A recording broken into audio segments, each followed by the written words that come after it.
Barnaby Jones, a QM production, starring Buddy Ebsen, also starring Lee Merriweather, Mark Shera, with guest stars Lynette Metty, Chip Lucia, Robert Dobby, Tony Isley, Paul Mantee. Tonight's episode, False Witness.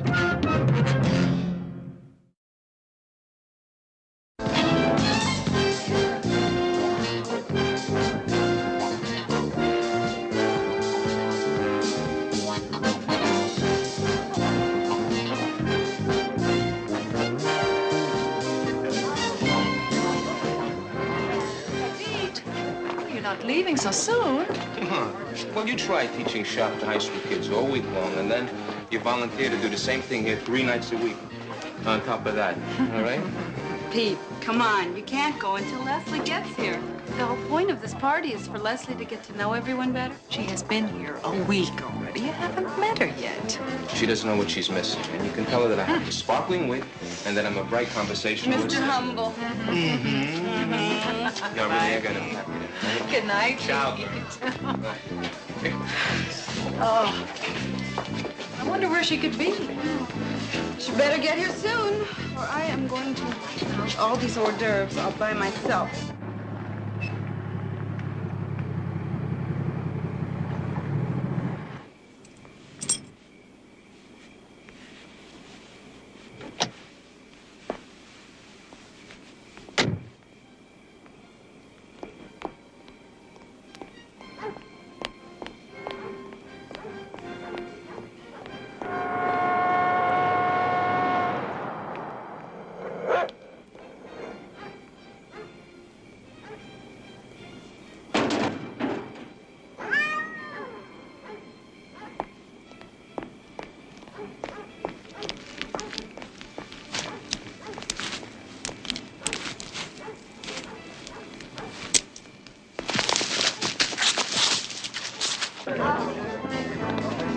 You see, Paula, it's only because you keep those feelings bottled up inside you that these problems occur. We'll talk more about this tomorrow. Poor Dr. Jessup. No rest for the weary. I seem to remember Freud taking some time out for parties. Beginning to sound like my wife, but where is Leslie anyway? It's 8:30. Yeah. I spoke to her on the phone and called her out, and she was just leaving the house. Well, I just called. The babysitter said she left right after talking to you. She could have stopped someplace, couldn't she? This time of night?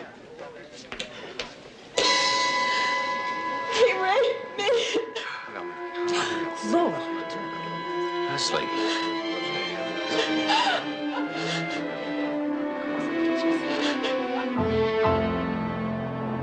It's a nightmare for her, Barnaby. I mean, that's the only word I can think of to describe it. How's Leslie holding up? Well, I haven't talked to her. Nathan answered the phone when I called yesterday. Said she felt she needed more time to be alone. Yes, that's understandable. But given time, I'm sure she'll come around with the help of her family and friends like you. Well, here's the graphology report on the Rankin extortion case. I'd better get to that type. Oh, Betty, probably going to want to hear this. I ran into Lieutenant Biddle at police headquarters. He said they have a guy down there who they think might be Leslie's attacker. They have? Yeah, they stopped him for running a red light a couple of blocks from Webster House about the time of the rape. And he'd been drinking. They found out that the car he was driving wasn't his. They must have more if they're calling him a suspect. Yeah, he's got a record for beating up women. The only problem is Leslie doesn't want to go down and pick him out of a lineup. She doesn't? And if he can't charge him, then he has to release him. Well, I know Leslie has every right to be upset, but Betty, why don't you go and have a talk with her? Take the morning off. Oh, Barnaby, I already feel guilty about taking those extra long lunches I take twice a week for my work down at Webster House. I'd say this is just as important. Thanks.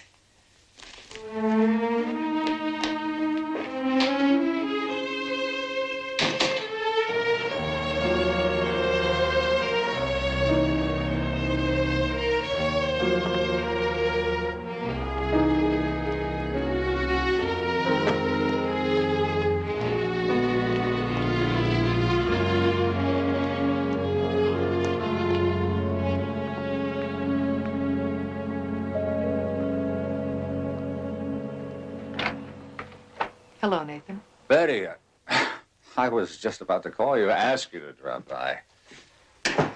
Nathan, what's this about Leslie refusing to go to police headquarters? She just sits there. She barely even talks to me. And the baby, she hasn't touched the baby. That's a classic syndrome. She's obviously internalizing her feelings of humiliation, shame. Damn it, it's my wife I'm talking about, not some textbook therapy case. I've never felt so completely helpless in my life. But maybe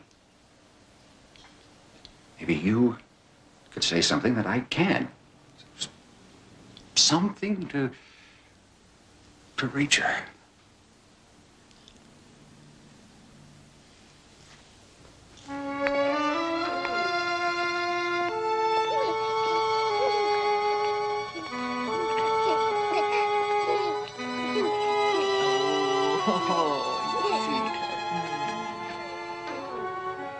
Hello, Leslie. How are you?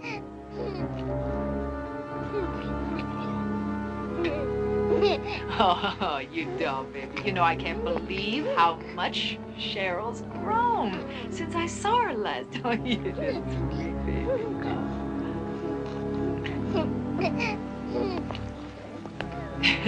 I just thought about the day you heard you were pregnant. You said, finally, finally.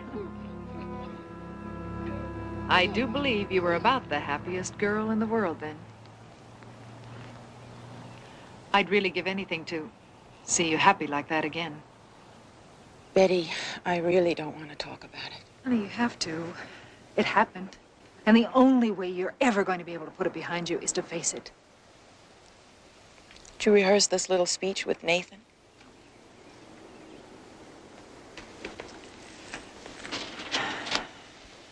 Look, he's hurting too. I don't know what to say to people. What? Everybody knows. You're talking as though you sound like you feel you're to blame for what happened. I just feel so dirty. For Nathan, Cheryl. Honey, please. Don't put that on yourself. Why did it happen? Because that man is sick. And you just happened to be there, that's all. Don't you see it? Yes. I just need time to think it through. You'll have time. But honey, the police can't hold that man forever. Oh, maybe he's not the right man. Maybe he is. If you don't tell them, they're going to have to let him go. He'll be back on the streets. What happens if he hurts someone else? What about the next woman he rapes and maybe kills? Don't, I'm not responsible for that. Oh, I'm sorry you are. Leslie, you are responsible. And I don't mean just to yourself. To me, to every woman, to... You owe it to her. What kind of a world is Cheryl going to grow up in if we don't do something about it?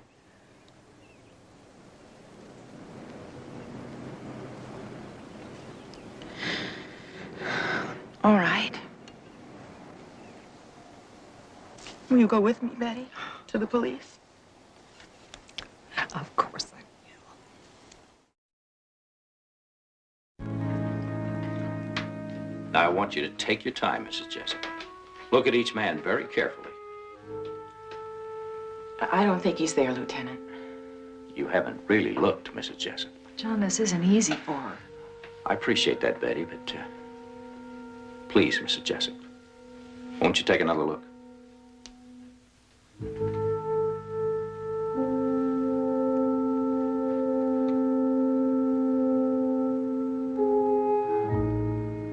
It was dark in that cellar. I could hardly see. Anything, Mrs. Jessup. A familiar gesture. Something in the way he carries himself. Anything like that could be useful.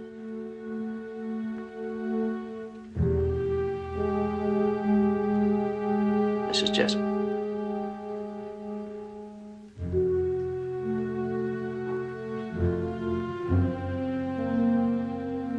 That's him, the one in the middle. That's the man.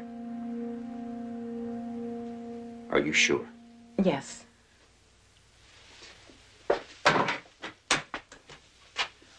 Number 3.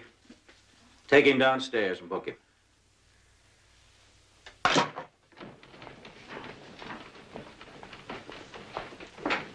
Arraignment will be tomorrow morning. We won't need you in court, Mrs. Jessup, until the preliminary hearing in 2 weeks. Excuse me, Lieutenant, can I bail out my brother now? Oh, I'm sorry, Mr. Tucker. I'm afraid Eddie will be our guest a little longer. We'll be adding charges to the ones already filed. More charges? If I were you, I'd hire a good lawyer. Jay, they're hanging me for something I didn't do. Get me out of here. Oh, excuse me.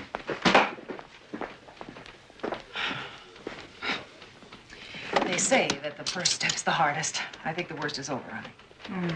I feel that way, too. We appreciate your help, Mrs. Jessup. I'll see you later, Betty. Well, you think you're going to feel all right to take over one of your classes on Wednesday at the center? I don't know. Honey, the sooner you start getting your life back together again, the better. Okay, I'll be there.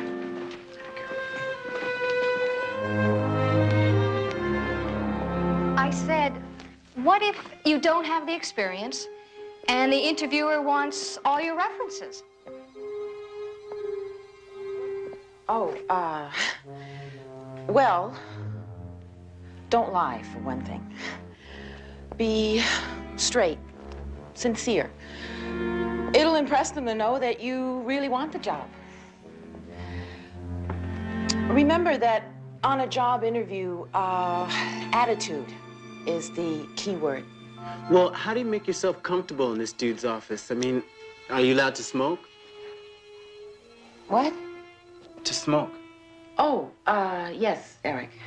Oh, wait a minute. Didn't you say last week that we should at least ask for permission before we smoked? Or, I mean, anything like that? Yes, I did. I'm sorry. Well, at the present time, Mr. Martyr, she types 40 words a minute, but as I understand, she is improving every day.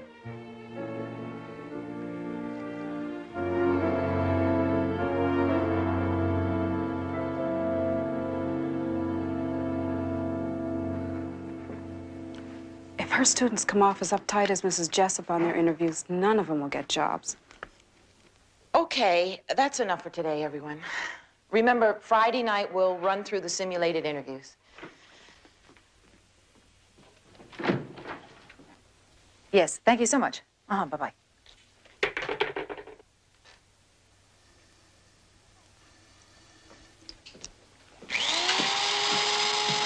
You all right? Oh, this idea of throwing myself back into my work wasn't all it's cracked up to be. Can't you wait to do that? Hey, I waited till after your class, didn't I? All right. Come on, relax. I know it's rough, but you're gonna come through. I know you are. I wish I inspired that much faith in myself. Oh, hey, listen, you came through for the police, didn't you? I mean, picking that man out of the lineup wasn't that difficult, was it? Huh? You certainly look like the right man.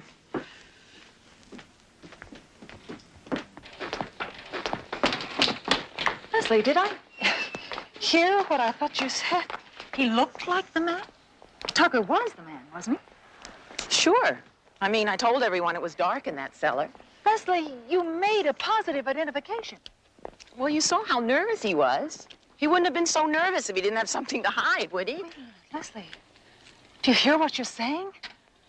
Of course he was nervous. I mean, he was pulled off the streets and put in front of a police lineup. Who wouldn't be nervous? I picked the right man, didn't I? Tucker was the suspect. Oh, yes, but... Well, isn't that what you wanted? An end to this nightmare? Okay, picking Tucker was an end. Of course he's the right man. Leslie, I don't want to talk about it anymore.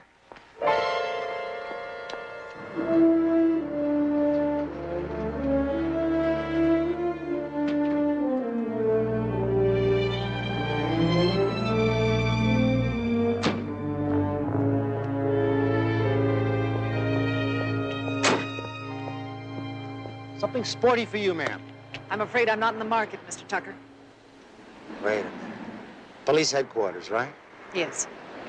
You're the one that identified my brother? No, I'm Betty Jones. I am a friend of Mrs. Jessup's, though. What do you want? I'd like to talk to you about the police report you filed. Thanks to your friend, I'm having to take out a second mortgage on my home. They just boosted Eddie's bail to $40,000. And for what? For running a red light in a car he borrowed from the lot. Employees do that all the time. He works here? Yes. 2 weeks since he came down from Portland. I got him hired on as a junior salesman. Well, what I'm really interested in is the time that you mentioned in his alibi. You said he left here at 8:15? Around 8:15. He had to be at some dumb poker game at 8 o'clock, and he was late. The gambling and the drinking, the kid's a heartache to me. What you're saying is that he was here while the attack on Mrs. Jessup was still going on. That's what I keep trying to tell the police, but nobody's gonna take my word against that lady's. They think I'm lying because Eddie's my brother. Listen, he's made a lot of mistakes in his life.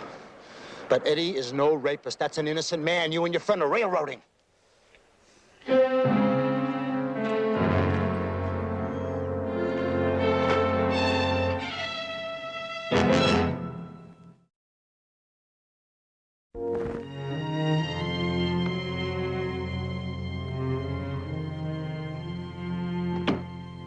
Brother said you want to help me if you can. I don't see how. If you're a friend of the woman that put me here. Well, the fact is, Mr. Tucker, I don't know if I can help you. But I do want to help Mrs. Jessup. And the only way to do that is to get at the truth. Oh. So that's what you're after, huh? Truth? Confession, maybe? All the gory details? Oh, come off it. Believe me, if you are responsible for what happened to my friend, I won't shed a tear when they lock you up for good. Well, I didn't do it. Is that going to be your plea, Eddie? Not guilty? The same plea that the jury in Providence rejected when they sent you away for 18 months to Rhode Island State Prison? Yeah, well, if you know that, then you know the conviction was for assault and not rape. Only because you finally pleaded guilty to the lesser charge. Because it never happened. Oh, sure, she cried rape to the judge. Won her sympathy from the judge. Fact is, I only hit her once. Oh, I see. Mr. Nice Guy. Hey, all right, I mean, how long does a guy have to pay for one lousy mistake? I served my time. I got a nice job in Portland as a mechanic. Everything was cool. Till new management took over the company. And they ran a background check on the employees, and my record came out. All right. 2 weeks ago, you moved down here to Los Angeles. Started work at the car lot with your brother. Making half of what I made before. First, I said, this job's the pits. But the manager liked me. He's even talking about boosting me up to a regular salesman. And he even knew about my record. Next thing I know, I'm Jack the Ripper. If things were going so well for you, your brother mentioned drinking, gambling. Why? Look, I set him straight. I'm not a monk. You know, I don't even know why I'm talking to you. Because that friend of yours lied. Now, wait a minute. No, you wait a minute. You know, if you're even interested in the truth, you know that I didn't do it. Because I was drunk. Did Jessup woman say anything about the man stinking of booze? No. That's not much of a defense. No, it doesn't make much of a difference either. Because nobody gives a damn. The ape's back in his cage. Lady, why don't you just stick with your tea parties? You know, you might get your nails dirty hanging around jails.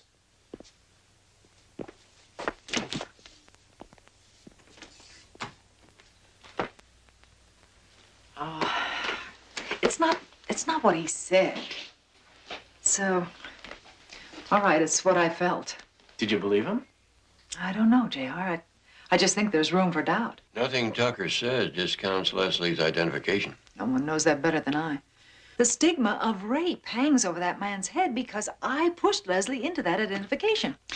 All right, look, if Leslie sticks by her ID, the police are going to go ahead with their case against Tucker. But there is a simple enough solution. Right. If Leslie reconsiders and admits that she might have made a mistake in the identification, and if this bothers you that much, Betty, why don't you talk with her? I still might be able to reach her. She has a class at the center. I shouldn't have to say this, Betty, but you were perfectly right in encouraging her to make the identification. If she made a mistake, that's her responsibility. I could chant that over and over again to myself, Barnaby. It still won't wipe Eddie Tucker's face from my mind. Thanks for saying it anyway. See ya.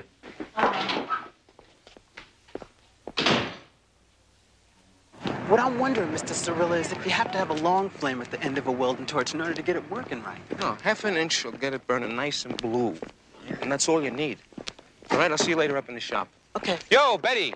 You know, I was just going to leave a note in your office. Oh, what can I do for you, Pete? Well, not for me. You know Joey Rothman? Yes. Well, there's a job opening for a lathe operator at Chalkstone Construction, and I think he's good enough for the job. Oh, well, I'll call the personnel manager. That's terrific. Oh, great. Have you seen Leslie? Well, seen her. You know, I haven't even met that lady. And from what's happened around here, I'm surprised that she's still around. Hi, Mrs. Jones. Elaine, I'd like to see you. Thanks, Pete. Thank you. Hi. I'm a little late for typing. I'll walk along with you.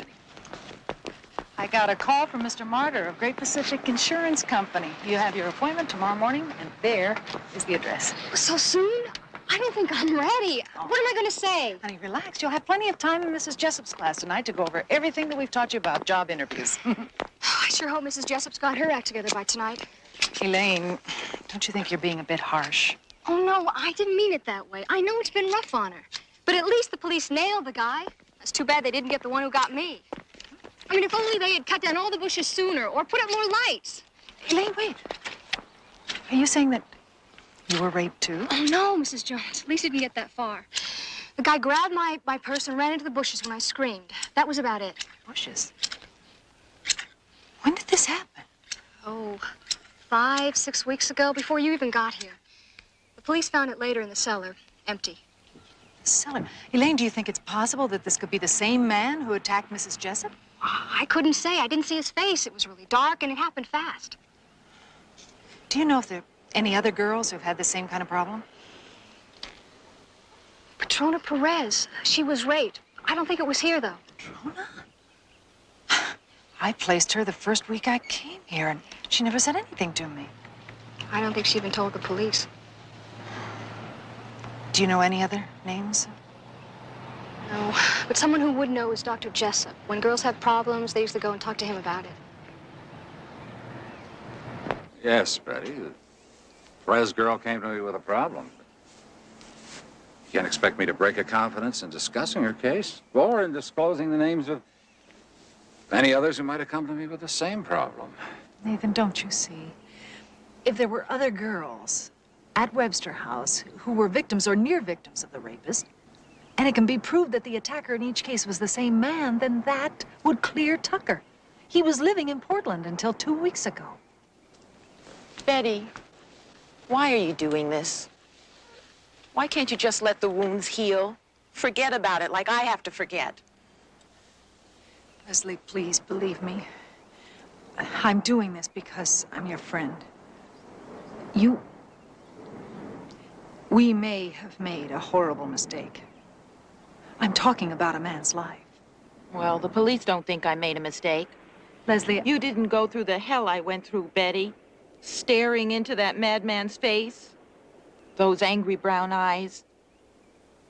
Honey, you've never said anything about the color of his eyes. Please, I need to know there's someone who understands what I'm going through. Look, Betty, I believe that what you're doing, that you think it's right, but you're mistaken. You weren't there. You know I wouldn't lie about a thing like that.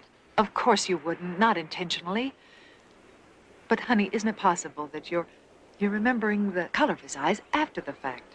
After you've seen Eddie Tucker, whose eyes happen to be brown.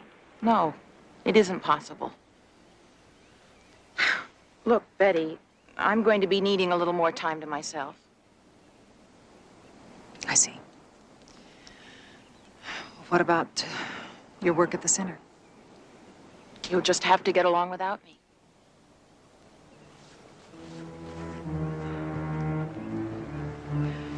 Nathan, please, before things get any worse than they already are, give me those names of the other girls.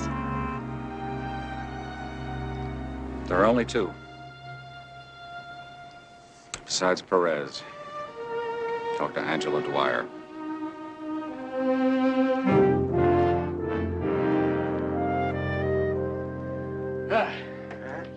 I can't wait to shower and wash off the smell of this joint. Go to my place.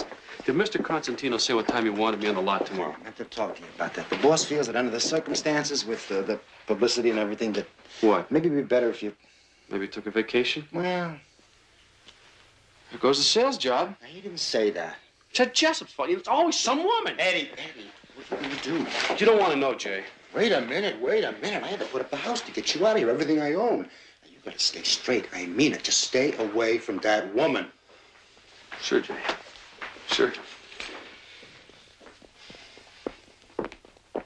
It's disconnected? There's no new number. All right, operator, thank you. I appreciate your help. Still can't reach Angela Dwyer, huh? Angela was a friend of Petrona's. Aren't you looking for her, too? Yes, but I don't know how to reach her until she's at her job tomorrow. Well, you got your hands full for now. Mrs. Jessup's class is waiting. And,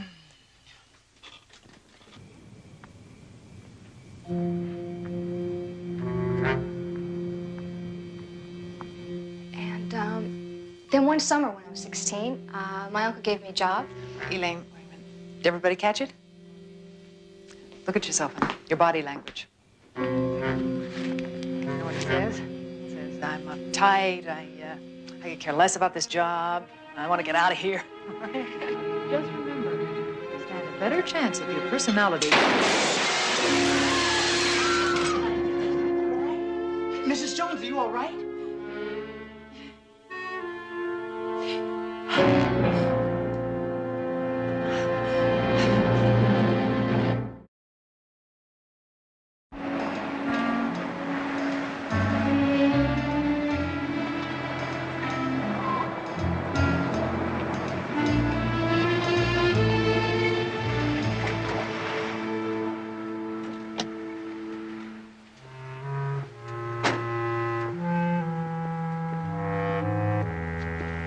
Wait a minute.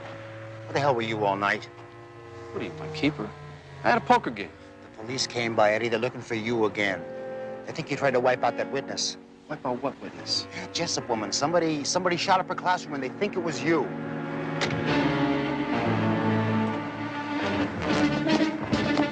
Eddie, don't run!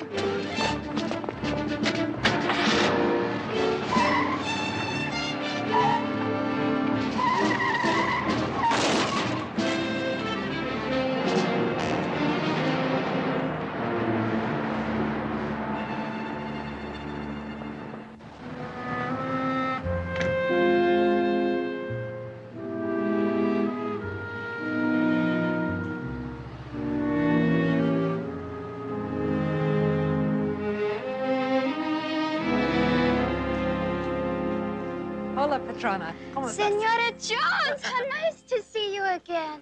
What happened? Oh, this just a little accident. Petrona, how are you enjoying your job? It's wonderful. I have you to thank. They would have revoked my green card if I didn't find a job after the dress shop closed down. Petrona, I came here for another reason. Yes? I wanted to talk to you about something that happened to you while you were still coming to Webster House. Something that you never told me. Something bad. A man raped you, didn't he? Yes. Did it happen at Webster House? No. It happened in the hallway of my apartment building. I was coming home one night. Coming home? From Webster House? Yes. Go on. He pulled me into the laundry room, and he... Petrona, did he have a gun? Yes, but he didn't use it. I think it was so I wouldn't scream. Can you describe it? What did it look like? Just a gun. You know, Like the kind a policeman would have. It was white, where you hold it. A white-handled gun. I think so.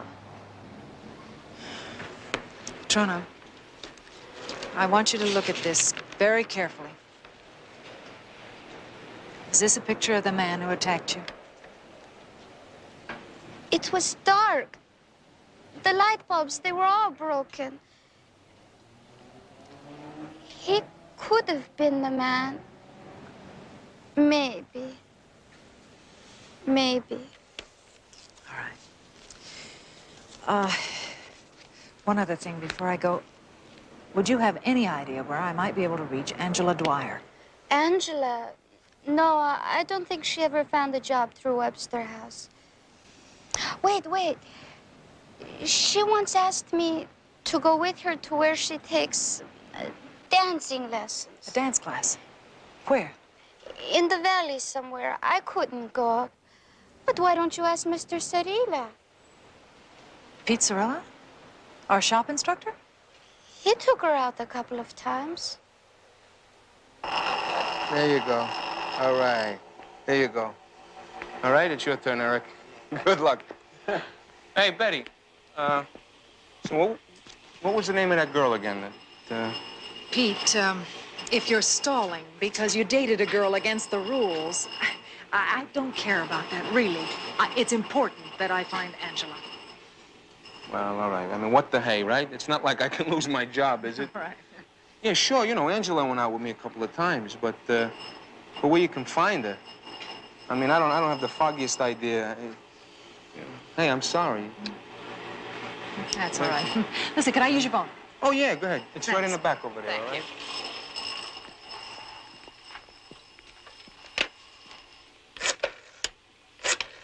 Betty, have you any idea how many dance studios there must be in the valley? And what is she into, anyway? Is she into ballet or tap or disco? Or roller disco? You know, the list goes on and on. I'm sorry, JR, but that's all I have. Wait a minute. Here's Barnaby. Betty. Betty, Eddie Tucker is still on the loose. He ran when the police approached him. Barnaby, I swear, the more questions I ask, the more answers I get, the more convinced I am that Tucker is not our man. It has to be some other man that's been attacking all these girls around the center. Well, maybe we better turn our thinking inward. Can you get me a list of all the male volunteers and employees at Webster House? I want to run some quick background checks. Yeah. In the top drawer of my desk, there's a Webster House mailing list. Thanks, I'll check with you later. All right.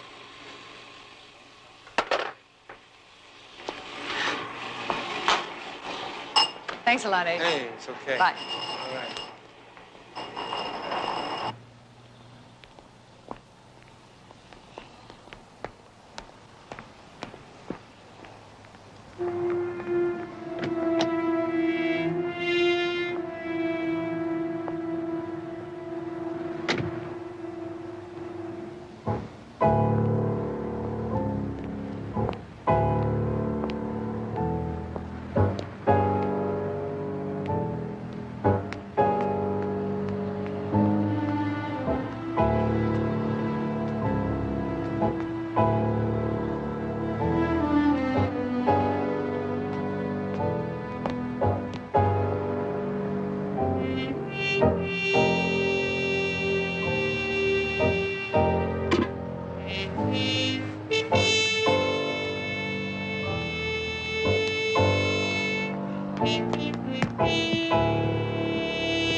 What are you doing here?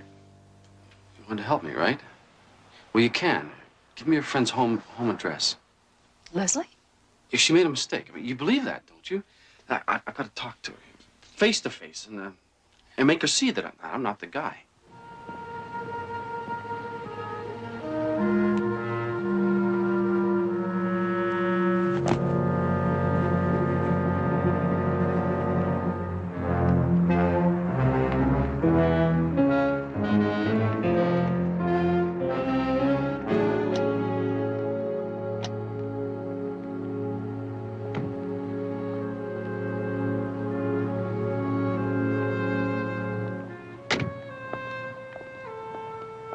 You really shouldn't be here.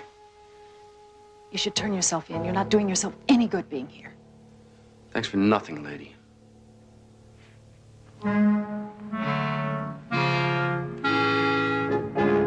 Tucker! Come back. Cut him off.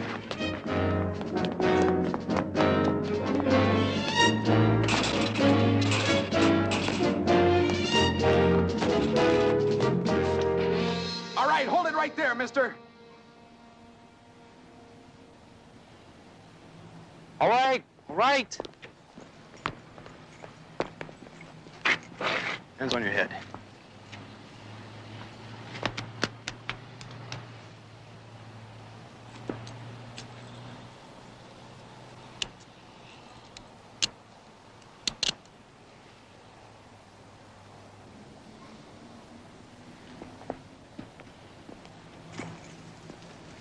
It's your car?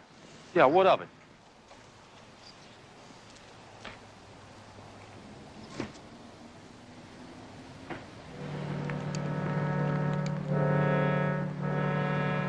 Never saw it before, right? Hey, what is this? You're right, Tucker. You have the right to remain silent. Anything you say can and will be used against you in a court of law. You understand that?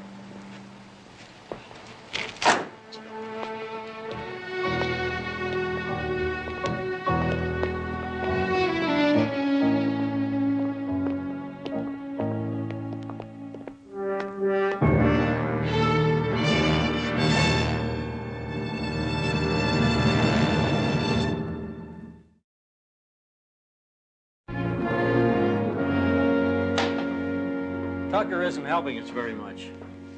Claims he never saw that gun before in his life. If the bullet that was fired at me came from that gun. Well, along with Leslie's testimony, that would just about cinch the case against him. So I've been right all along about that man, Lieutenant. Would certainly seem so, Mrs. Jessup. Betty?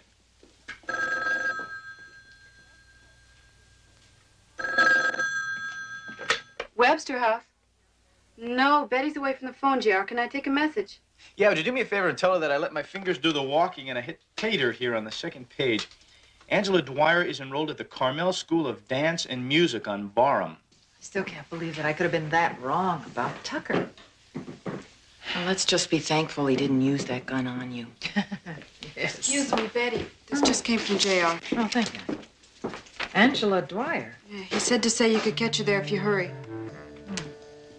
Okay, thank you. What's this? Oh, a loose end.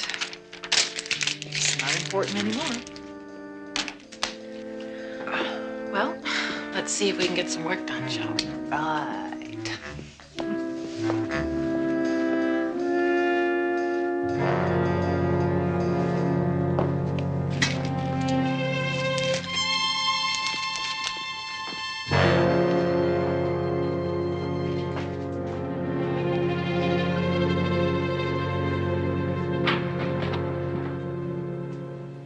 Hi, how'd your hot date with the police computer go? Well, no name exactly jumped off that list. No police record or anything like that. Back to square one, huh? Not necessarily. There's one name that just didn't add up. No driver's license and a social security number non-existent. Think it's an alias? Or a mistake. Bears looking into. Why don't you give Betty a call over at Webster House? I just did. I guess she must be away from the phone. Well, we might as well take a ride over there and talk to this Mr. Walsh. She's a custodian. Okay.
I'll see if Betty's around. You take a look for Walsh.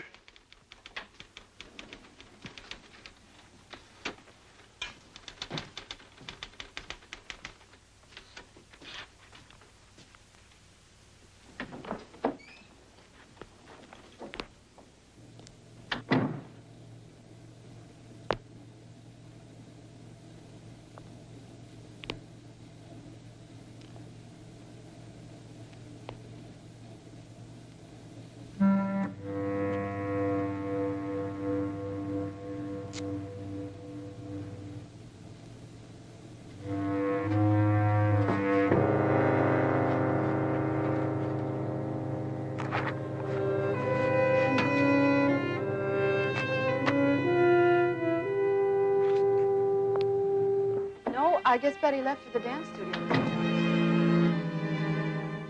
Barnaby, it's a 38. There's a box full of them. Where's Walsh? The handyman? He was working. I saw him leave just a little while ago. Was he here when you gave Betty that address? Sure. He left right after her. Key to this dance studio. You know where it is? I know where it is.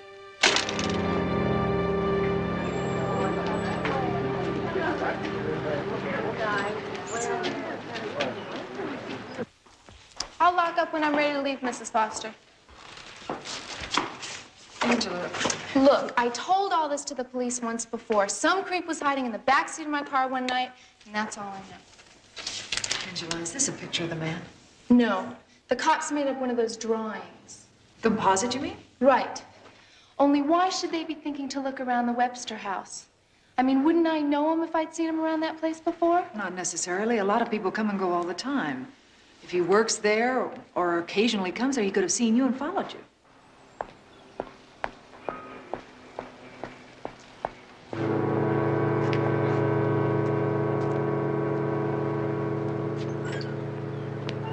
Angela, would you come with me to police headquarters? They must still have that composite. We might be able to clear an innocent man. Sure. Thanks.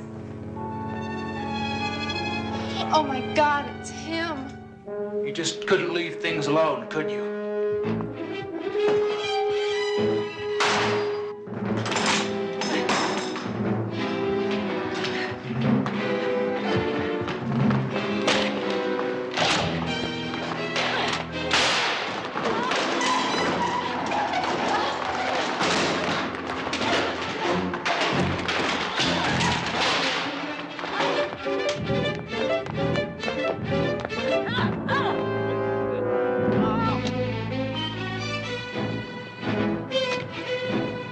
Betty's here, all right.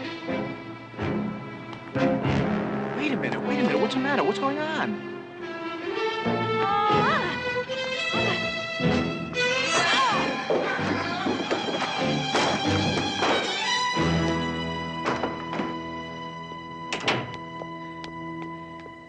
Betty?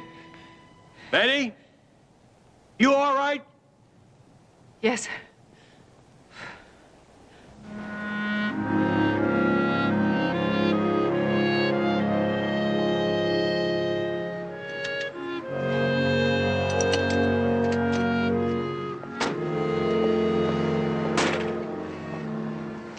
Oh, I still don't know what to say to him, Betty. You know, you don't have to go through this, Leslie, if you don't want to. Oh, yes, I do. I owe that man an apology. Which is only the start of what I owe you.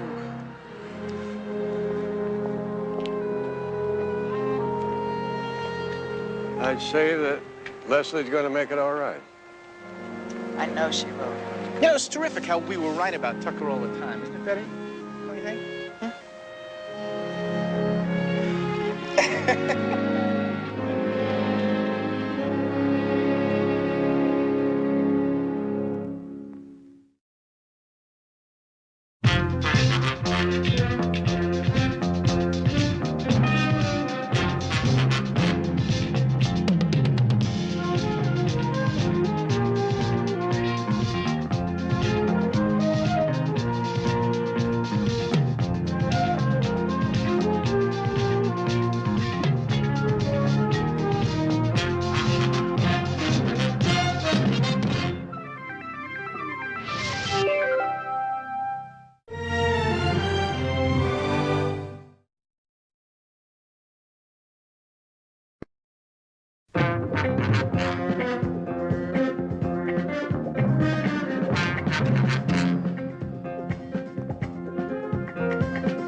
Barnaby Jones, a QM production, starring Buddy Ebsen.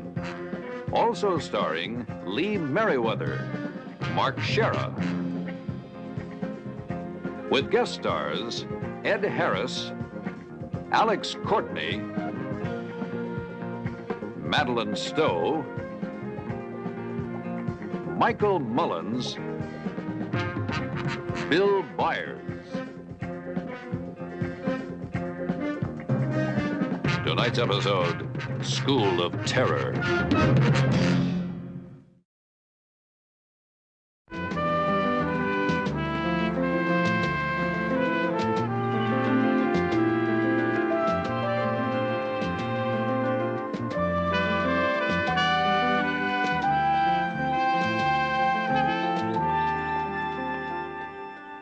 Frank, I want you to meet a new girl. This is Barbara Whitaker. Her parents turned her over to us yesterday. Hey, wait a minute, Milt. I've already got a dozen kids in my group. Come on, Frank. Until the board comes up with more money for more counselors, there's nothing I can do about it. Please. Just take a seat over there, okay? Well, glad you could make it, Diane. Sorry, Frank. I was playing the piano and forgot the time. Okay, everybody, come on, climb aboard. Come on, come on, come on. Now, before I start this friendly little bull session with you sweet, innocent paragons of virtue, I want you all to meet Barbara Whitaker over here, our newest little junkie. I'm not a junkie. I like to be called Bobby. Oh, you're not? Sam, what does Bobby look like to you? Looks like she shoots horse to me. It's a mainliner. That true, Bobby? Heroin? No, you're a little too delicate for smack. Heroin is for heavy dudes like Christopher and Monty over there. Let's take a look and see what's happening here. Ooh, a duster, huh? And you like to snort that coke, huh, Bobby? I'm going home. You can't go home, Bobby. None to go to because you're already there. This is your home. And why did your rich papa spend all that money to send you to your new home? Huh? Why? Because you're a junkie. Isn't that right? Isn't that right? Yes? Wrong. You're an ex-junkie, Bobby. You are what everybody else is, including myself, an ex-junkie. And Pete, you know what's going to happen to Pete, Diane, if he doesn't wise up? Pete goes straight to jail. This place is Pete's last chance, Diane. And you're the only one who can stop him from blowing it all away. Now, why isn't he here? Where is he?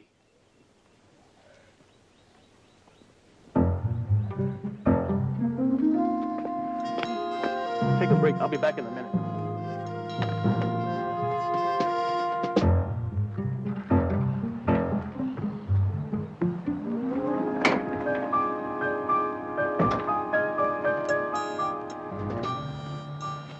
Hey, man, what's happening? Thought you were supposed to be at Frank's see-all tell-all session. Oh, listen, Cliff, I'm needing real bad, you know. I'm hurting. I told you before, new shipment's not in yet. You're gonna have to wait. Hey, yeah, I know, but you always carry some extra. Let me buy some. And then what do I do when I start to sweat? Look, I don't need all you got. Just enough for tonight. Here. I'll pay extra.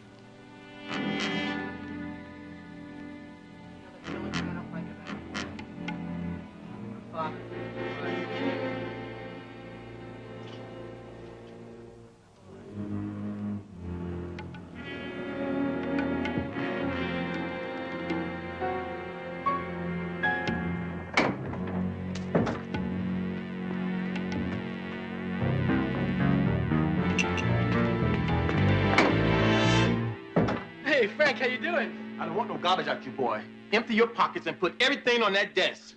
What? You heard me the first time. Glenn. Hi, Frank. You come for your van. The boys tuned it up just fine. Just needs to be road tested. I didn't come here for that. I saw Mr. Connors here dealing junk to Pete Chastain. One of my shop students dealing? To Pete? No, man, that's a lie. Oh, he was dealing all right. And you know what I think? I think this turkey is the drug connection we've been looking for. Hey, I just told you before, I got nothing to do with it. I told you to put your stuff on the table. You heard the man, Cliff. Do it.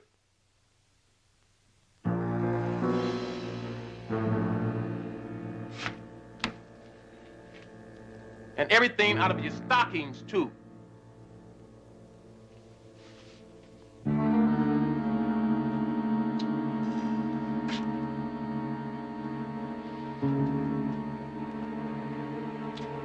High-grade stuff. Now, look, Cliff, I know you too dumb to be dealing on your own. Who's in this with you?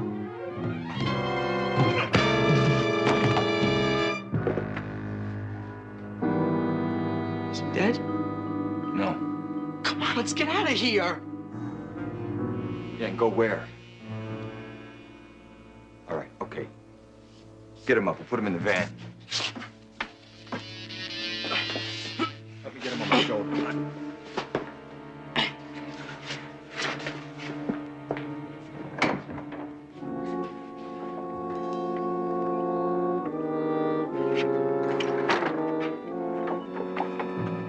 Get the door.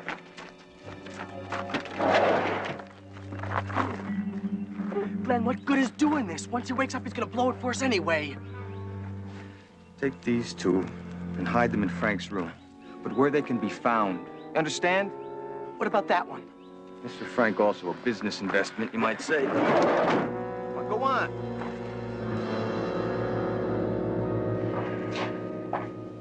Milt, how is he? I don't think Frank's gonna make it, J.R. No. If he could have only jumped from his van before it went over the cliff. He rode it all the way down into those rocks, 300 feet. What happened? Did his brakes fail? Did he just drive over the cliff? What? He hasn't been able to talk. But one thing we do know, he was loaded. He had enough junk in him to start a drugstore. You're kidding me. Oh, I wish I were, but that's what the lab report came up with.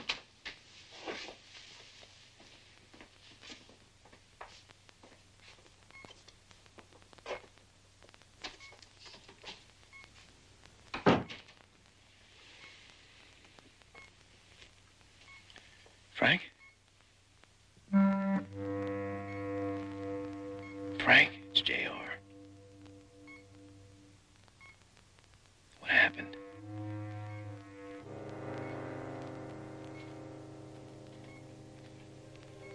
Frank, why did you do this? You were doing so well.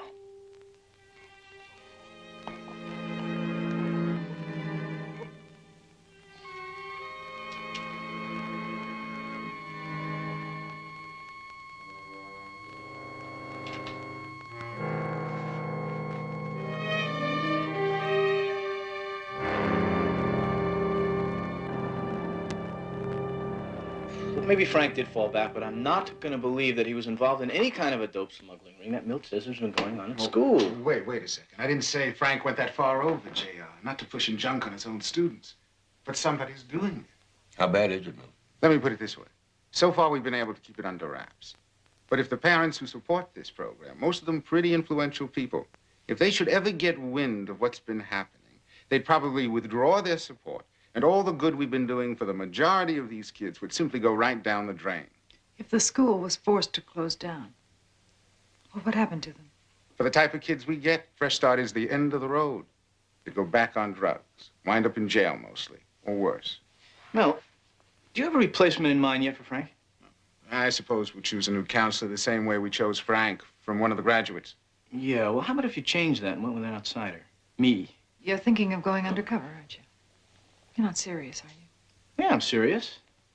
Look, if I could go in there as a counselor, if there is a dope problem, I could find out how it's being distributed and by whom. Jedediah, I've supported the Fresh Start program for a long time, and I would hate to see it go under. But there's no call for you to take that kind of risk. Ever since we busted Frank out of that street gang, and ever since we had him sign up for the Fresh Start program, he's been a model for every one of the young addicts at that school. Now, I would just like to know once and for all what really happened. All my students are very savvy, J.R. They will spot a phony in a second. Yeah, well, I grew up on the streets of Chicago. Now, I know I wasn't into drugs, but I think I know the lifestyle pretty well. Now, if things weren't getting so bad, I'd just say, forget about it. But quite frankly, Barnaby, this is exactly the kind of help we need. All right. What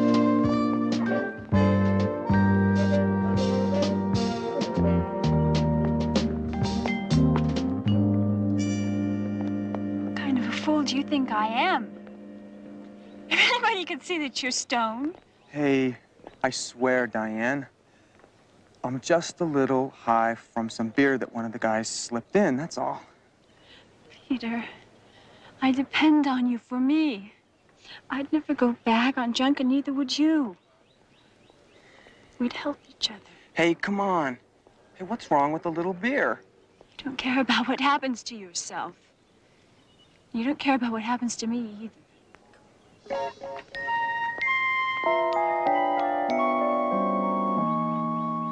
Isn't this nice? The little monkeys gathered to meet the new keeper. Oh, man, you sure are the cool one. You're not still suffering battle fatigue, are you, Cliffy? Man, of course I'm still shook up. I mean, you made me an accessory to what? It's called preservation. An accessory to self-preservation.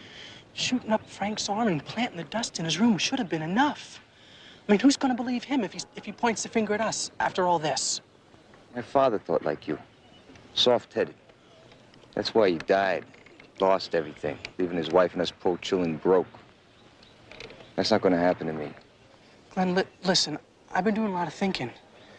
And maybe I should cool it for a while. I mean, you don't need me anymore anyway. You missed the point. I'm like Frank was. I don't belong to this rich kid fraternity of hopheads. That's why I've got you fronting for me. They feel more comfortable making buys from one of their own kind. So all we have to do now is get one of the girls to push for me. I'd have this whole school in my pocket. Yeah, but I mean, Cliff, go on over to the garage. Davey's doing with the new shipment. And while you're there, get yourself straight. Okay? Okay.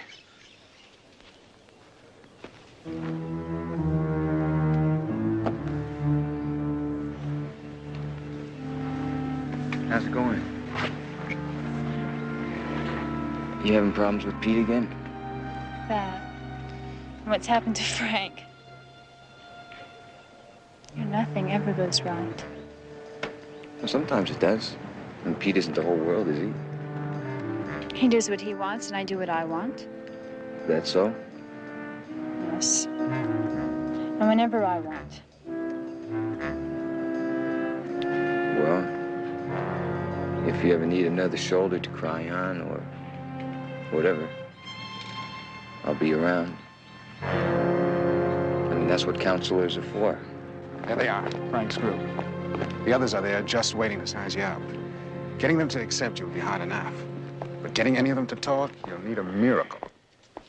Well, if all else fails, maybe I can charm them with my fancy footwork. Have any of them ever been caught using again? No. But you see the tall fellow wearing a plaid shirt over there? By the machine, you mean? Yeah, Peter Chastain. We haven't caught him using at it yet. But I have a hunch he's one of our problem boys. Can I have your attention, everybody? I just want to remind you that memorial service for Frank Wells will be held in the rec room at 5 o'clock. There'll be time then to say the things we all felt about Frank. But right now, this meeting's being called to introduce you to Jim Tanner.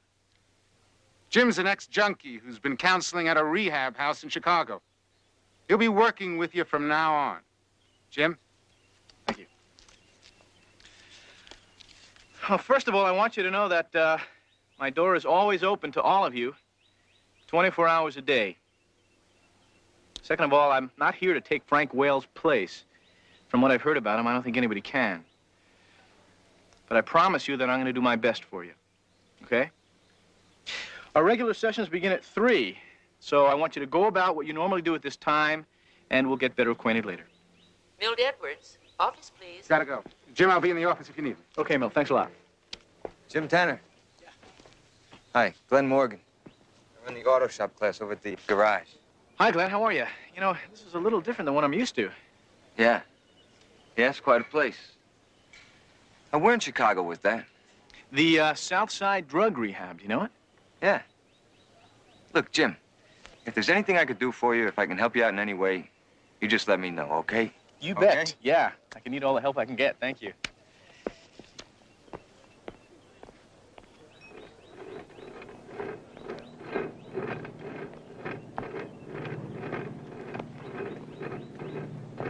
Pete, how many are you going for? 50. But not today. That's the trouble with drugs. Makes mush out of your muscles and stamina, doesn't it? Is that so? I'm told you have a problem in that direction, Pete. Me? I'm clean. I don't know what you're talking about. I'm talking about guys like Frank. Nice guys who wind up dead because somebody around here is pushing drugs. I'd like to nail those guys, wouldn't you? The problem is, I can't really do anything about it until I know who they are. I told you, I'm clean. Now bug off. Glenn!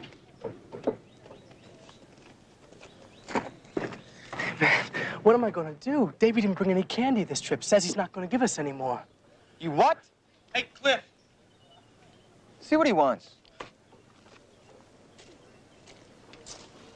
Hey, Davey, what the hell is this all about? Hey, we're flat out flat. I've got paying customers all over the place. Hey, cool it, Glenn. I just deliver what I'm told to deliver. Only the man down the hill says you got troubles up here, and he don't want no part of them. That's over. I straightened it out. Yeah? By ODing Frank on juice? He don't need that kind of advertisement. Hurts business for everybody. Look, you go down and tell the man from now on I'll take care of everything without any more heat coming down on our business. I guarantee it. Okay? Okay. I'll tell him. Okay. Thanks, Davey. Nothing but problems. What was that all about? More problems. Jim Tanner. He's been here 10 minutes. Already he's zeroed in on Pete, asking him who's smuggling the stuff. I mean, it's like we got Frank Wales all over again. Well, that's easy. I mean, if he gets too close, we just see that Tanner has a little accident also.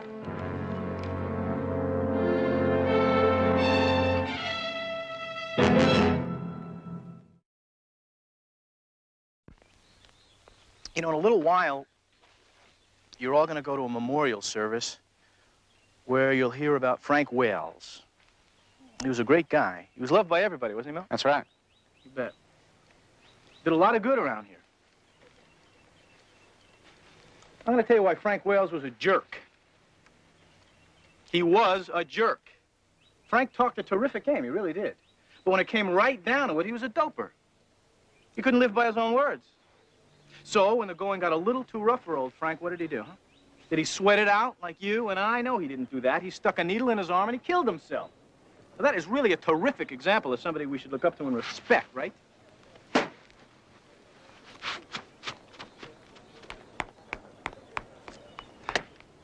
All right, that's all for today. You were looking to shake them up. You really did a good job, especially with Diane.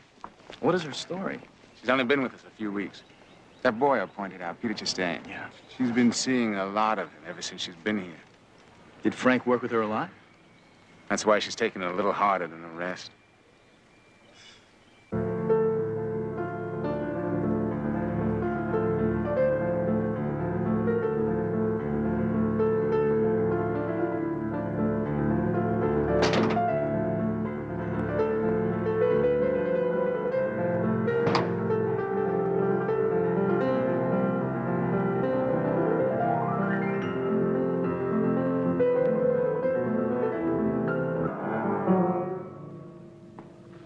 You son of a gun. You were on the Sundowners talk show the other day, weren't you? was Estelle Morgan, my mother. No, they interviewed famous daughters of famous mothers. My mother is one subject I came here to forget No, about. wait, Diane, look. Now, I need your help and I need to talk to you. For what? More of your dirty lies about Frank? All right. I admitted I was a little rough on Frank, but I had to be. I did it on purpose. I wanted to find out who his real friends are. You found one. Diane, wait a minute. No, wait a minute. If you really like Frank as much as you say, you'll tell me why you think he went back to drugs and who was smuggling them into this place. I don't know anything about smuggling. But I know one thing. Frank didn't go back on drugs. I don't care what anybody says. Well, how do you know? How can you be so sure? I can't be that sure. But look, I saw Frank only a few minutes before the accident. All right. We were having a rap session. He told us to take a break, said he'd be back in a few minutes. And when he left, he was clean, straight as an arrow. Well, do you know where he went after the rap session? To the garage to get his van, I suppose. That's what they found him in. To the garage. You sure?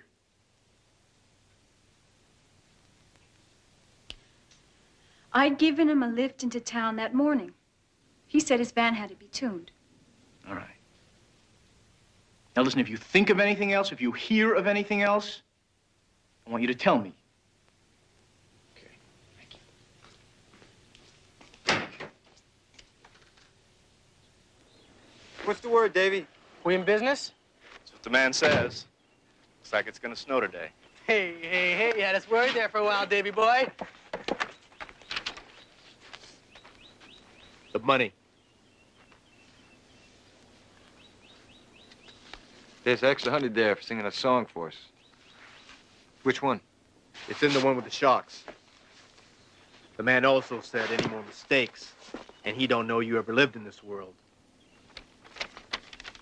Know what I mean? Right on, Davy. And thank the good man for us.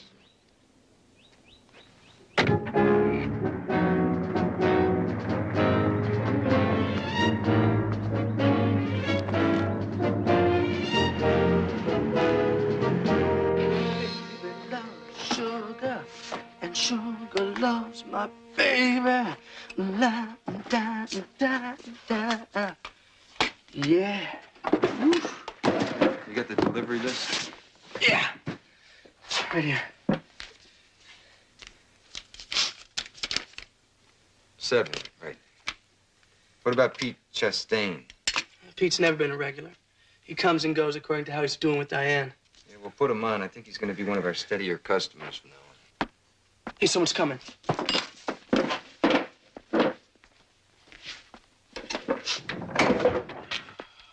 Hey, Tanner. How you doing? What can we do for you? Car trouble? No, I just stopped by to check something out with you. Dr. Frankenstein, how are you? Yeah, well, that was just a joke, pal. Why don't you go on over to the patio and get us a couple cold drinks, Cliff? Sure.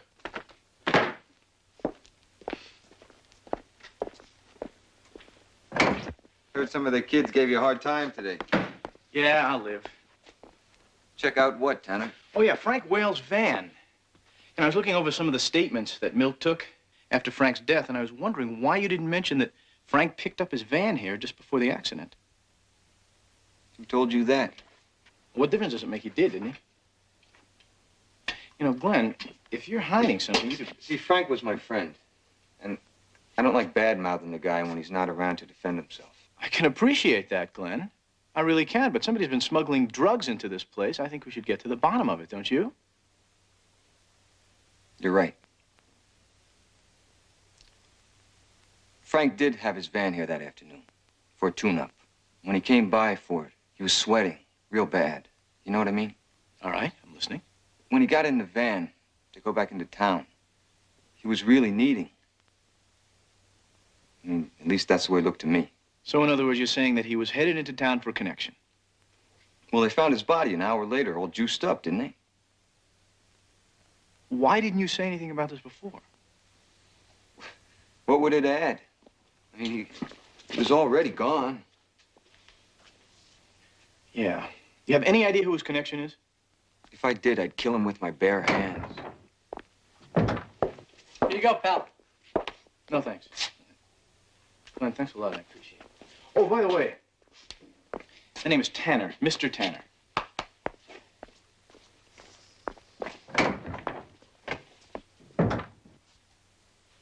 Let's get this finished.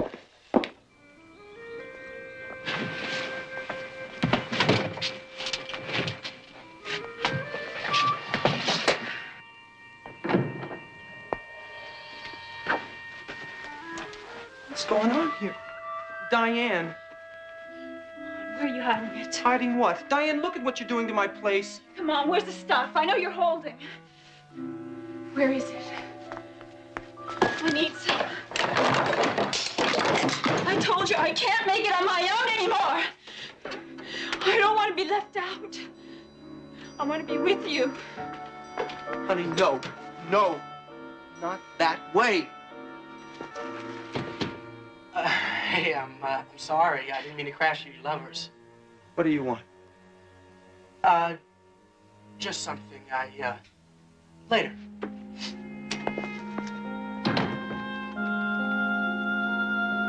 Diane, listen. I've been thinking. If I promise, if I swear that I'll never use junk again, I'm talking cold turkey. No, you've made those promises before. Please, honey. I love you. Don't do this to yourself. Oh, Peter, if you really love me, show me. Prove it to me. How? All I can do is swear to you. Words aren't enough anymore. I've heard them all so many times, they're just not enough. Then what? How can I make you believe me any other way? Okay, if you really mean it this time, then cut yourself off completely. Cut yourself off so you can't go back. I don't mean just cold turkey. Go to Jim Tanner and tell him who your connection is. I can't do that. It's too dangerous. I thought so. Just words, that's all you're full of. Wait a minute. Just let me think about it, huh?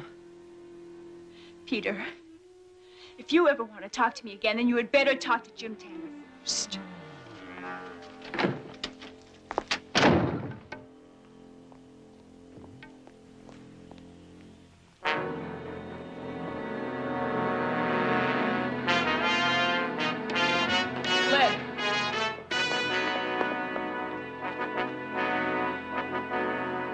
That's right, Barnaby. So far, I'm batting a flat-out 0. And you see this fellow at the garage, Glenn, has no idea who Frank went into town to see. No. The campus here is pretty well buttoned up. There are spot checks on kids coming in and going out. What about the companies that service the school, make regular deliveries? Yeah, I was thinking along those lines, too. There's trucks coming in and going out all day. Any one of them can be a conduit. Well, why don't you make me a list? I can check them out from this side. All right. I'll run over to Milt's office and I'll get a list. I'll get back to you, okay? Bye. Right. Talk to you later. Goodbye.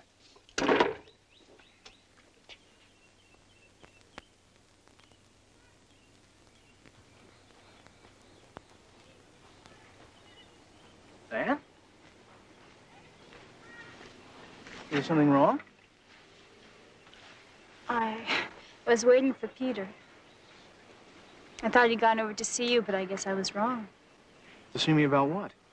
I thought I managed to get him to do something right for once in his life.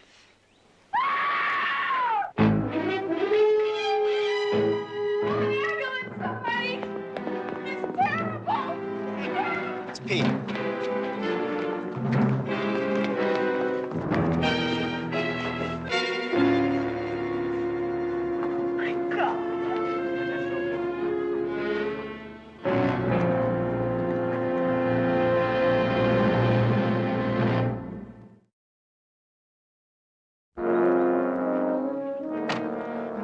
Okay, Miss Taylor, that about wraps it up for now.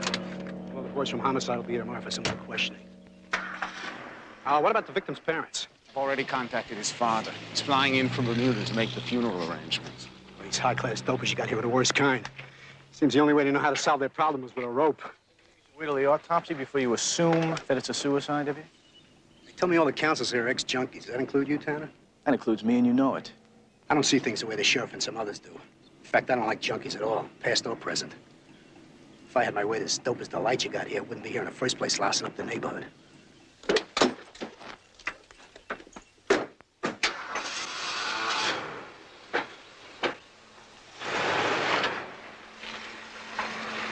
One of his better days. Right there is our main problem. Trying to make people like him see through their bias that even though we lose some, we do a lot of good for the majority of these kids and for society. Now, what about the list of suppliers that I asked you about? Oh, yeah. After I spoke to Pete's father, I called the list into Barnaby. Good. That's what you wanted, wasn't it? Listen, I'll see you later.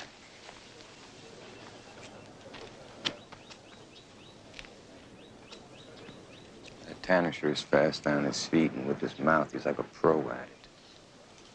Come on, let's get out of here. I think I want to get sick. We gotta find out more about him. First Frank, now Pete. Can't go on like this, Glenn.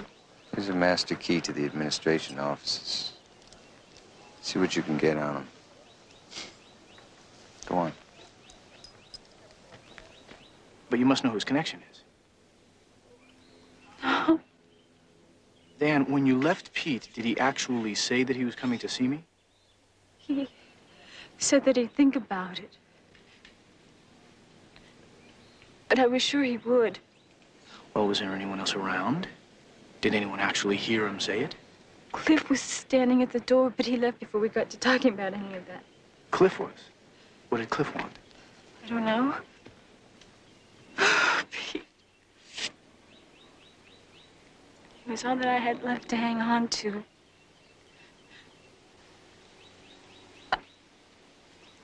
I can't make it without him. I want you to remember something. You are the most important person in the world. Huh? Hang on to yourself. You'll do just fine. Nurse?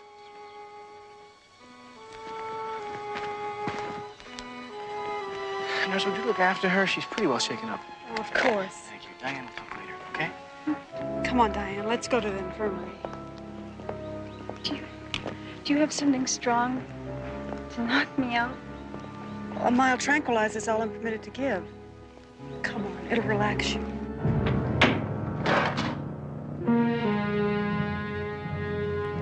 Hiya, pal. Mr. Tanner. You seen Glenn? I've been looking for him. You just left him by the dorm a couple of minutes ago. Yeah, you're right. Cliff, you stopped by to see Pete just before he died. Why'd you do that? Oh, I went in to borrow some money for something, but Diane was there, so I figured I'd wait. Guess I have to find another touch.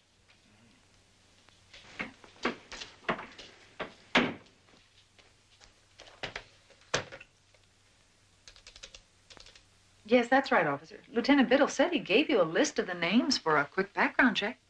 Oh, great. I'll hold, thanks. I know, Jedediah. Milt filled me in on the Peter Chastain thing when he called. You think this has something to do with Frank's death? Absolutely, Barnaby. I don't buy a convenient suicide.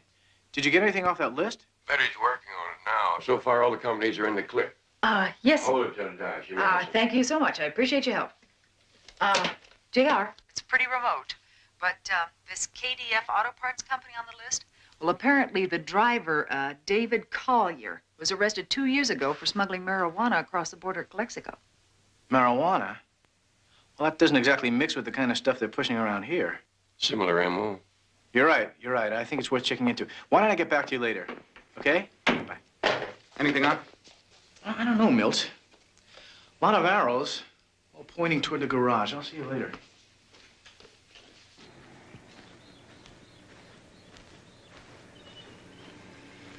Hi. What do you want? Remember? That shoulder to cry on? Oh, Glenn. I don't think I frightened Pete enough to make him kill himself. I didn't. No. No, of course you didn't. Is that what you and Jim Tanner were talking about? About Pete being frightened or something? Pete said it was dangerous. What was? His going to Jim Tanner and telling him whose connection was. It's my fault. Tanner have any idea who it is? Pete's connection? What does it matter anyhow? Pete's lucky he's gone. I wish I was. Hey. Hey, come on. Up on your feet. You need something to make yourself feel better. Make the world look good again. Hmm? I sure do. I even asked the nurse for something.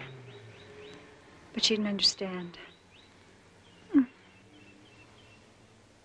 Nobody understands. I'm not the nurse. Come on, take it to my place. I think maybe I could find us a bottle of wine. Or whatever. Come on.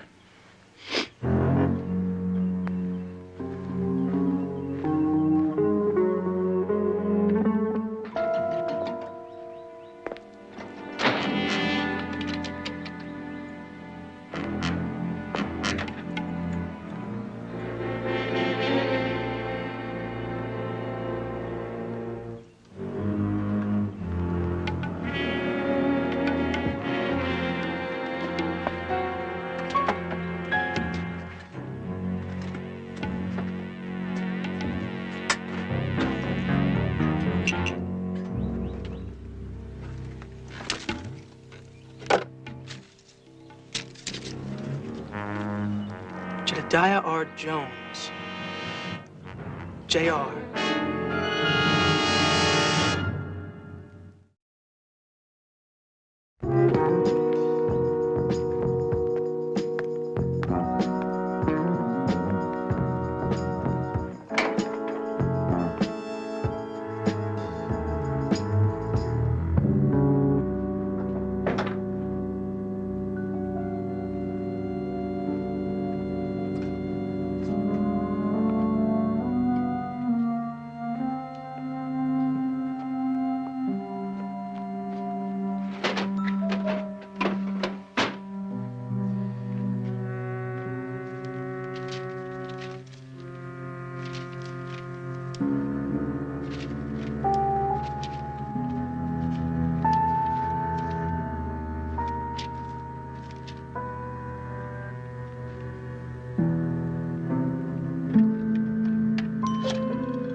Barnaby Jones Investigations, may I help you?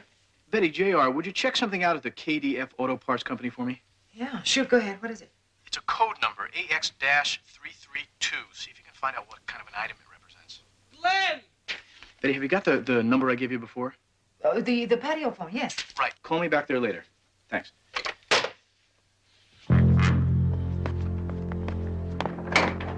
Glenn! You here?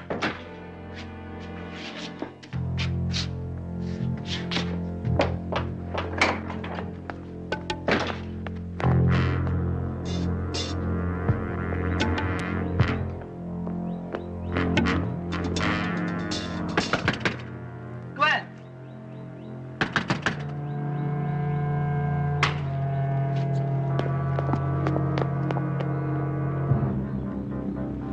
I don't know. Maybe I should give it all up and go home. Which home are you talking about? Hotel room in Paris or Vienna, Rio de Janeiro? Wherever it is your mother's playing a concert this week? I guess I'm like Bobby. I don't have a real home to go to either.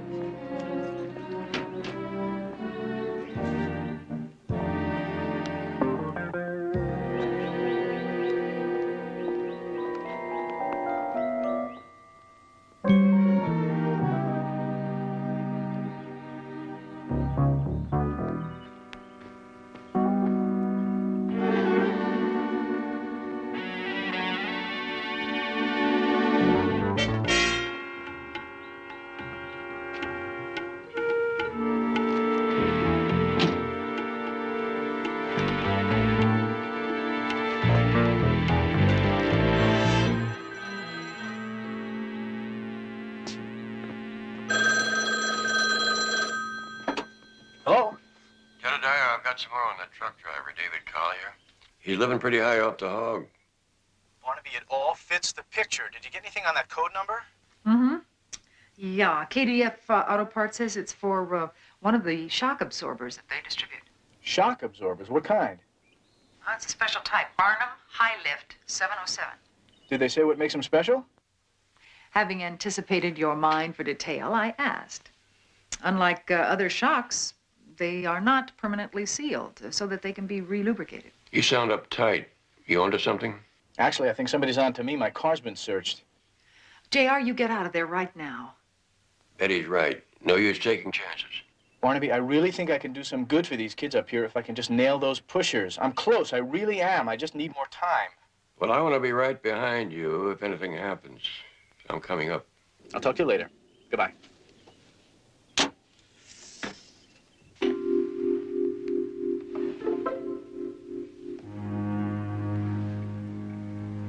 How you doing? I never could hold my liquor. You going to have any? Wine's okay, but when you really need a friend, or whatever.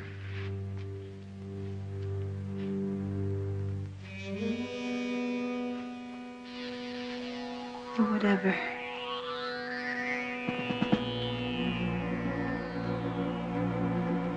You've been there before. It's right there if you want to go back.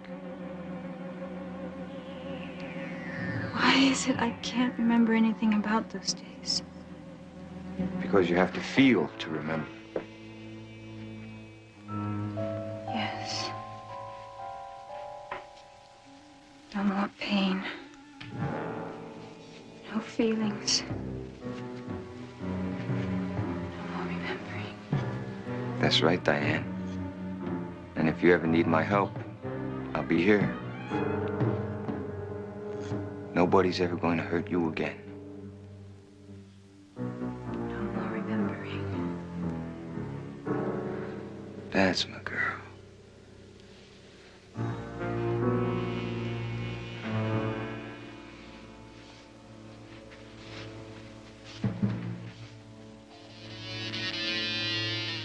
Soon, you'll be helping all the other girls here in school, just the way I've helped you. I will? Yes. You'll be like my, representative.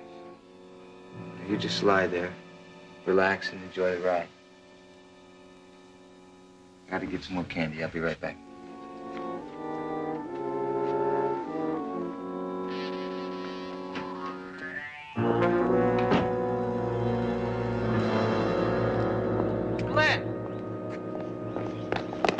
You been? I've been looking all over for you. You get something on Tanner? Yeah. Remember that guy Frank Wales used to always talk about, the private eye who first got him in the Fresh Start program? Yeah, Jones or something? Right, J.R. Jones. Check this out. Where'd you get this? Jim Tanner's car. That's where I got it. Glenn, the guy's a private eye. Get over to administration, see if you can find out where he is. What are you gonna do? First, I'm getting our goods away from the garage. Then we'll take care of Mr. Jones.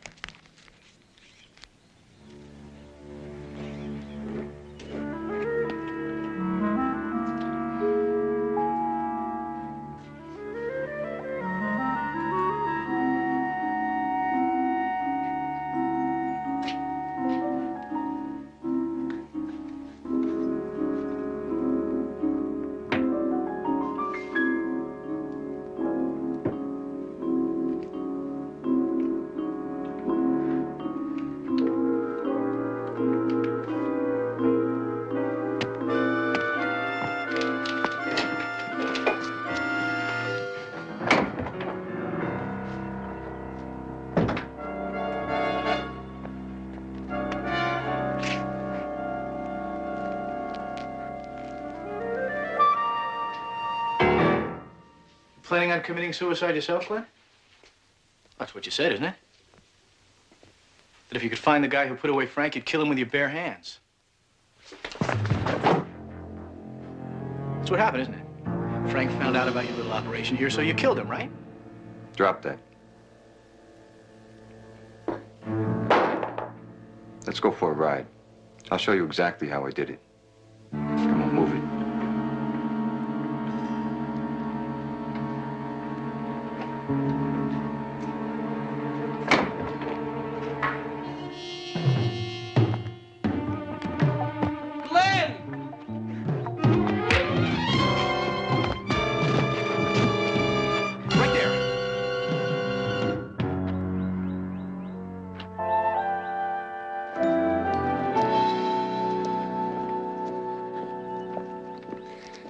Cliff made a statement to the deputy. It seems Pete's suicide wasn't suicide. They murdered him. Well, that's one guilt the young lady won't have to carry on her head. Hi, Jim. You enjoying the party? Not really. See ya.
Barnaby Jones, a QM production, starring Buddy Ebsen. Also starring Lee Merriweather, Mark Shera, with guest stars Carlos Rivas, Skip Homeyer, Anna Navarro, Ernesto Macias, with special guest star A. Martinez. Tonight's episode, Cry for Vengeance.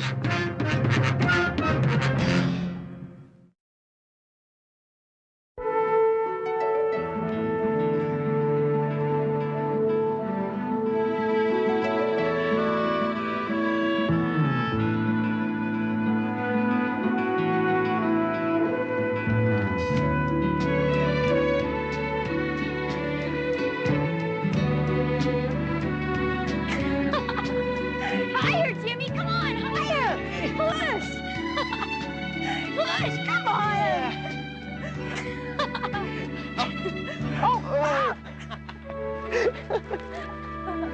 When are you gonna grow up? I am grown up. I'm 17. Next week. Big deal. Oh, come on, come on. Hurry up, come on, Jimmy. Right.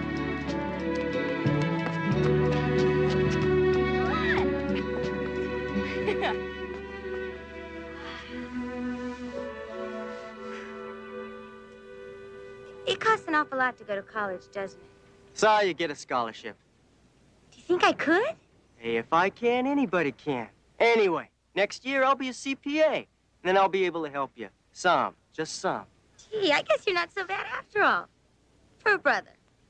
Seeing as how I'm the only one you got, yeah. Come on down. It's time to go. Okay. You know, when I get out of college, I'm going to work with children. Mom says that I've got to wait with kids. You got away with you, that's for sure. The slide. Tina, it's time to go. Oh, please, just once. Ah! Hurry up. Okay, Come on. okay, Come on. Okay. Whoa. Ah! What do you want? I got a message for your old man. Why you? Hey, sit up when I talk to you, man! You tell him to lay off. Understand? Lay off. Hey! No! No! Get off!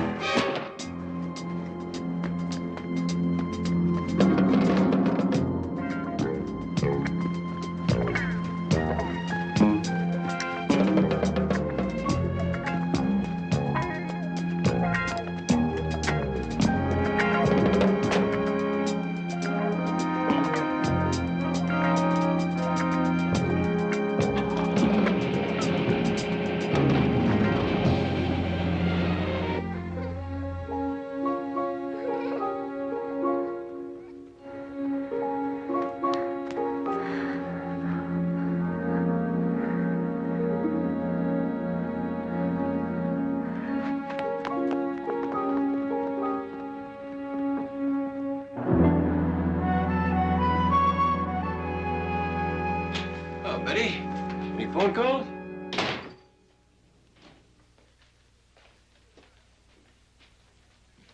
Jedediah, I think we can say that the San Diego trip was fruitful. Did you get the depositions?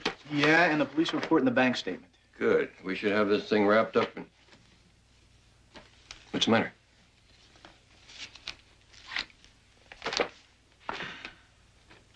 Good Lord. Jimmy. And Gina? Barnaby, we tried to reach you in San Diego. You'd already left. Are they both dead? No, just Jimmy. Barnaby, the funeral's this morning. Services start in less than an hour at Santa Luisa Mortuary. You can probably make it. Traffic isn't too bad.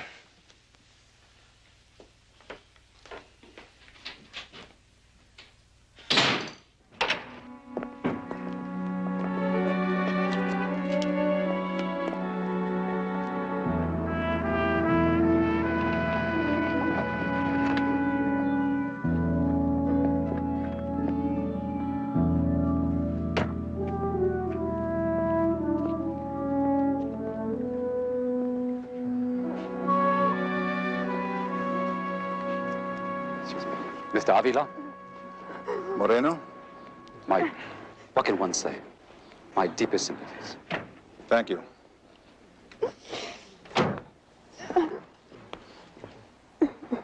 Barnaby, old friend. Thanks for coming. Terrible thing. Oh, Barnaby! My son.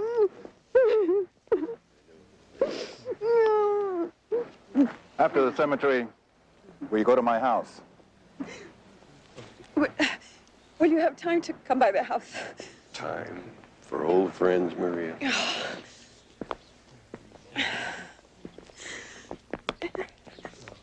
Hello, Barnaby. Hey, Fred. Seen you in quite a while. Yeah, it's a sad way to renew an old acquaintance. Avila, could I see you for a minute? I'll be right with you. I'm sorry to intrude at a time like this, but there's something that has to be said. In fact, you should know it without my having to say it. Well, then maybe you should hold your breath. Avila, you were a cop once. You know where police work belongs. Please, just leave it where it belongs.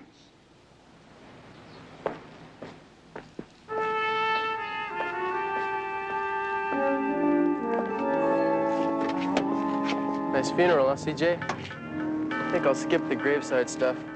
I want to talk to you.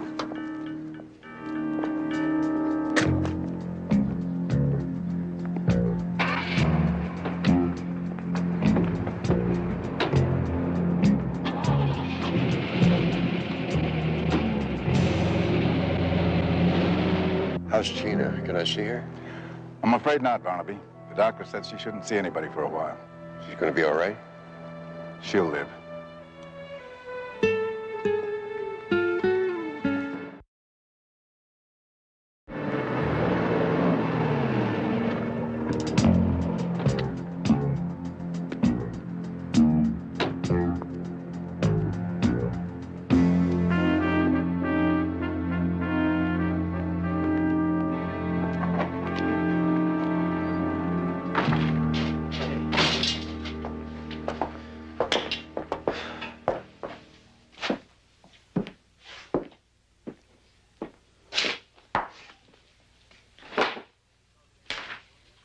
So what's this, man? You call me over here to ignore me?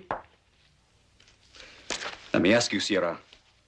Do you like putting away a couple of $1,000 easy money every month? It beats spit. Even if it's only half of what you take. Now, you listen to me. And you listen to me good. Nobody does nothing until I say so. Now, did you hear that?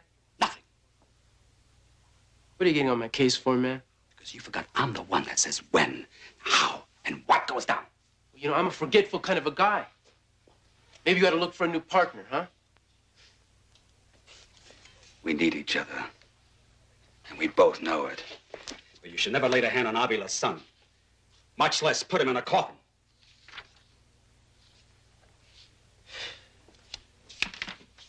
Yeah, I don't know about that, man. It's hard to figure out. You know, I only meant to work him over. It's showing up at the funeral.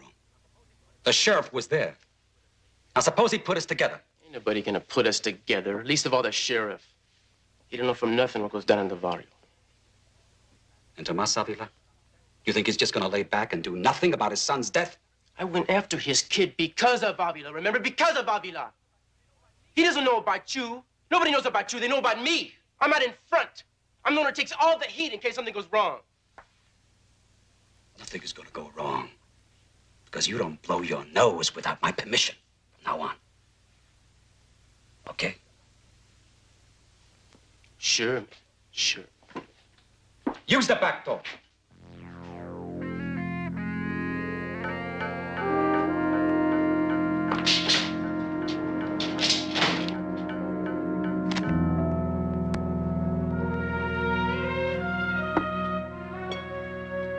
He was so gentle. Not rough and unfeeling like the others. He was so proud of his little sister. Damn it. I know who did it. Barnaby, you must talk to Tom. He respects you. He'll listen to you. I begged him not to do anything wrong, but he doesn't hear me. He's full of anger now. He'll calm down. After more killing? I don't want to lose my husband too, Barnaby. Talk to him. Reason with him. It was meant for me, not for Jimmy.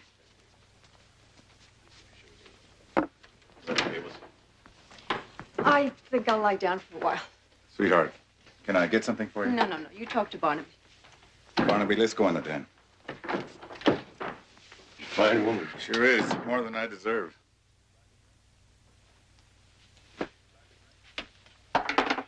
Would you like a drink? Oh, no, thanks. You go ahead. No, I don't think so. Maria is worried about you. What you might do. Yeah, well. I couldn't help overhearing you say that you knew who killed Jimmy. I don't know the name, but I know where to find it out. Did you tell the sheriff? Wilcox? You don't know how things are here in the barrio. Muggings, assault, robbery, and the sheriff does next to nothing. I've got a group together that moves into trouble fast. Those people that just left? Yes. We're effective, Barnaby. We've earned the respect of the people. They look up to us when they need help. Sometimes a thing like this has a way of getting out of hand. Hello? Yeah? Hoodlums? What's the address? Okay, I'll be right down. You want to see how things are in the barrio, Barnaby? Come with me, I'll show you.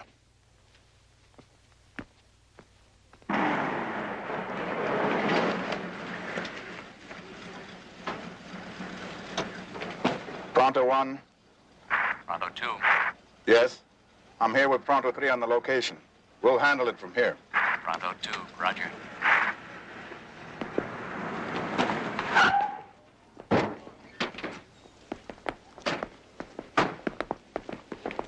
Avila. David Alvarado, my friend Barnaby Jones. I'll take the bag. Put that away. Look, I got a permit. You know the rules. No guns.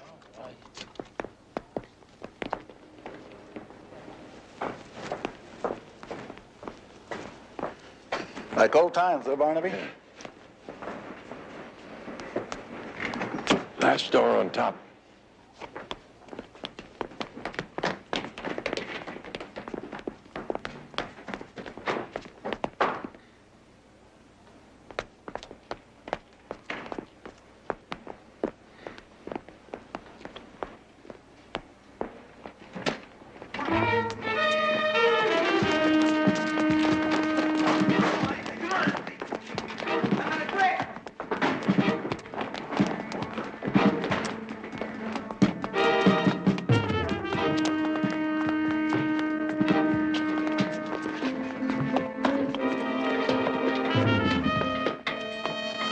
Who did it? Who killed my son? No hablo inglés, Papa. Look, punk, I'll give you 3 seconds. Take it easy, Tom. I'll call the sheriff. Stay out of this, Barnaby. Did you see the crowns on their back? They're dominios. Yeah, I'm a Dominio. The best. They got away. Get him out of here. Put him in my car. And you got no right playing cop, because you ain't one no more. Why? I was just trying to scare it out of him. You're just gonna scare him, Tom? With this bottle?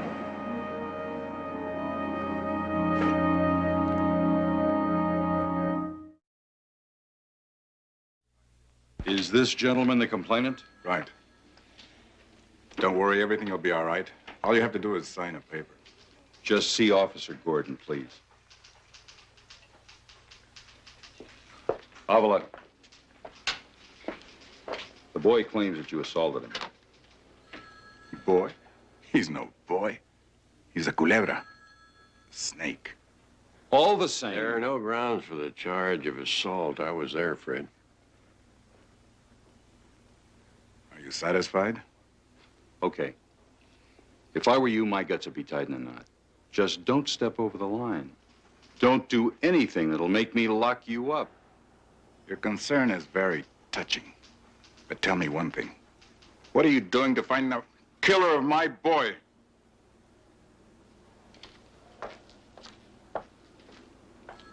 I keep asking Sacramento for more help. Now, what do I get? Vigilante. You mind telling me if you got anything, any leads? You want Jimmy Avila's killer? That's easy. See that kid? Even money, he knows exactly who did it. Or who knows? If you listen to rumors, maybe he did it himself. You believe that? You know, I quit thinking when they transferred me to the barrio.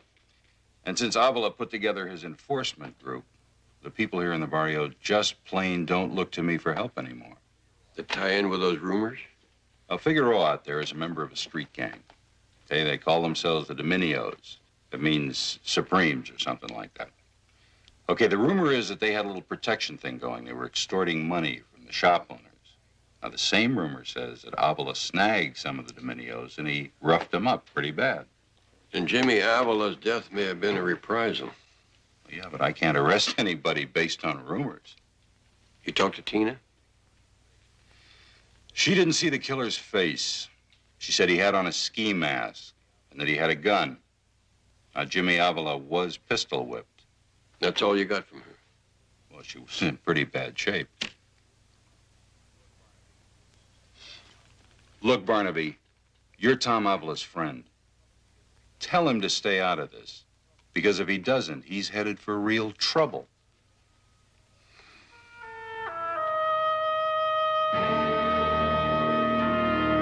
CJ, you in there? I'm here. Hey, man, we got a problem. You know Vince Figueroa?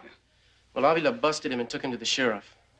I don't believe this. I told you not to do a thing. It had nothing to do with business. Figueroa was hanging out with his homeboys. Avila just showed up and went loco on him. He had some kind of a bottle. I think he would have beat it out of him if some other dudes stopped him. Beat what out of him? Who wasted his kid? Figueroa knows you did it. I don't know, man. Probably. Look, the point is, we got no choice now. We got to knock over Avila. Wait a minute. He's crazy, man. I'm telling you. He's not going to stop until he squeezes it out of one of my boys. All your boys know? You know, Tony, you got a big mouth. Don't talk to me like that, man. I don't ever take that from you. You'll take that from me. Otherwise, we'll both wind up in that place again, and this time for life. Forget about that place and think about Avila. Oh, shut up and let me think.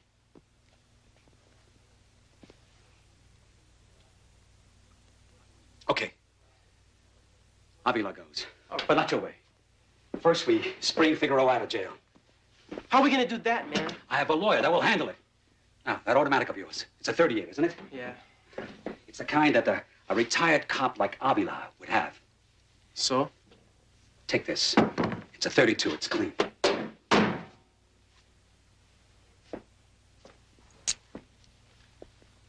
And this.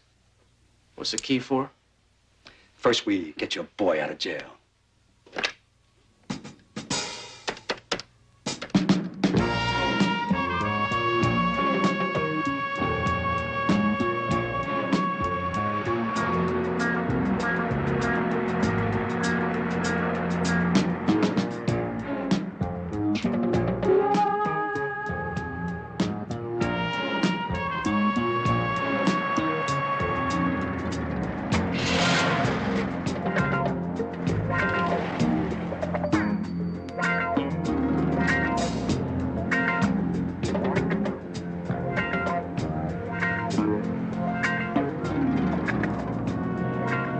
Hey, loco! Hey, ¿qué pasó, Tony? Guess you heard, huh? Yeah, I heard. Hey, you spring me, huh, Tony? My pleasure, mano. No way that dumb sheriff was gonna keep me in this stupid jail anyways. I'm still a juvie. Yeah, but you know, Vince, it might be time for you to grow up. I've been keeping my eye on you, man. Yeah? I like the way you handle yourself. You look like the kind of guy who's ready to do something big. Hell, there ain't nothing I can't do. I'm gonna give you a chance to prove that, man. I've been casing this one particular joint, you know?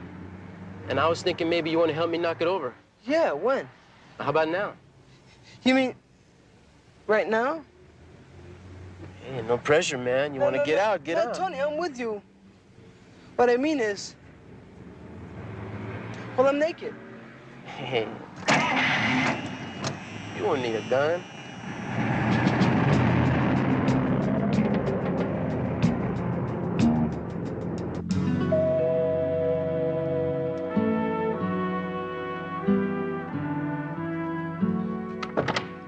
Barnaby, Where's Tom?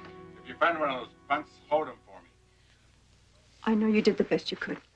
You can call me here or by CB in my car. Right. Okay. Mind holding up that cone? What were you doing, lining up the troops? That's what you do in a war. Law and order, Tom. That's for the good guys as well as the bad guys. You're welcome in my house, Barnaby. You know that. But don't interfere in this again. You and I go back quite a spell, Tom. You were a good police officer. Man of honor, especially a man of courage. 2 citations for bravery. Yet there was one department in which you were just a little deficient. Judgment. That lack of judgment that earned you the slug that bought you the early retirement, remember? Disability? I'm as good as any man. Anyway, what good are words? My son is dead. My daughter's in the hospital, and nobody does a damn thing about it. I want justice. You know, justice? That's a strange word here in the barrio. But that's what I want. And that's what I'm going to get. With a lynch mob? That's what you're turning your group into, isn't it? There are at least 2 ways of doing anything, Tom. Think, man. If you don't care what happens to you, Maria does. Tina does.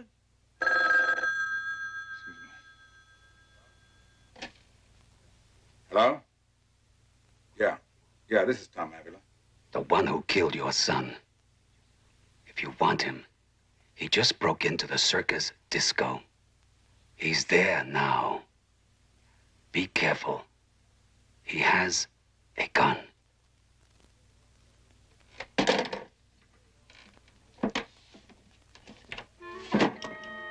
You told Alvarado no guns. And I told you not to interfere.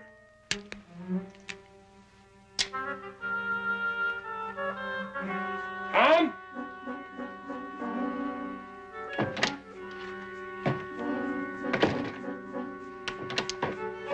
Tom? Wait a minute. Where are you going? Tom?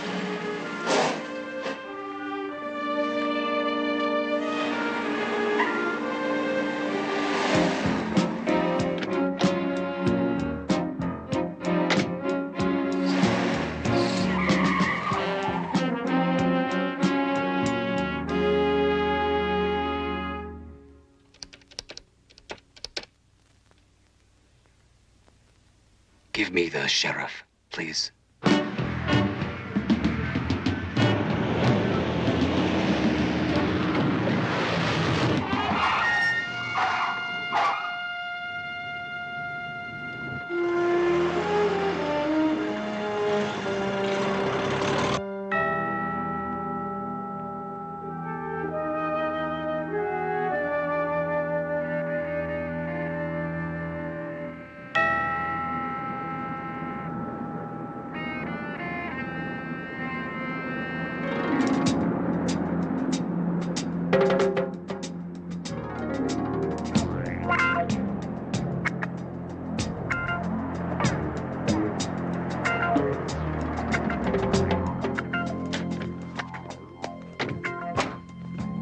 First big job, Tony. Yeah.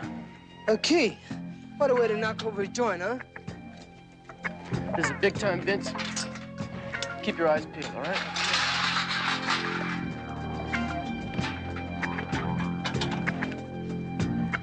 You're just about to graduate, my man.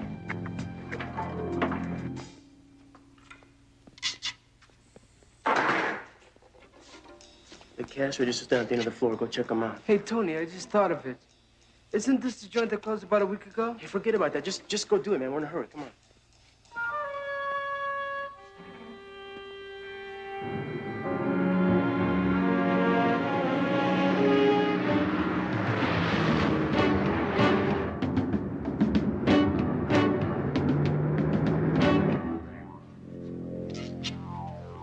There's no money in here. It's completely empty. It must be in the other one, man. There's nothing but dust. Look in the other one. Someone's coming. Tony. Tony, what's going on, man?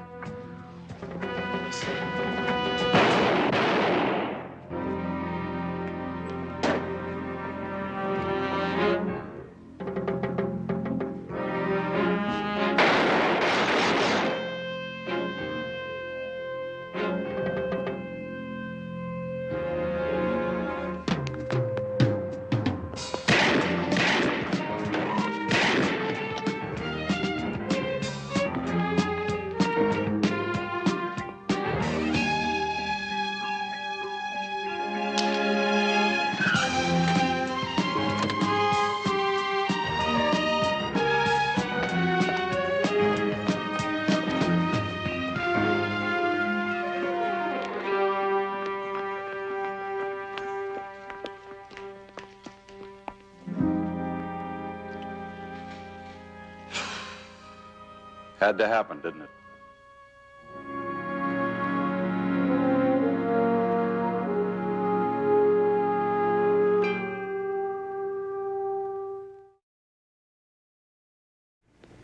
I was with Tom when he got a phone call. I don't know what was said, but when he hung up, he grabbed his gun and took off.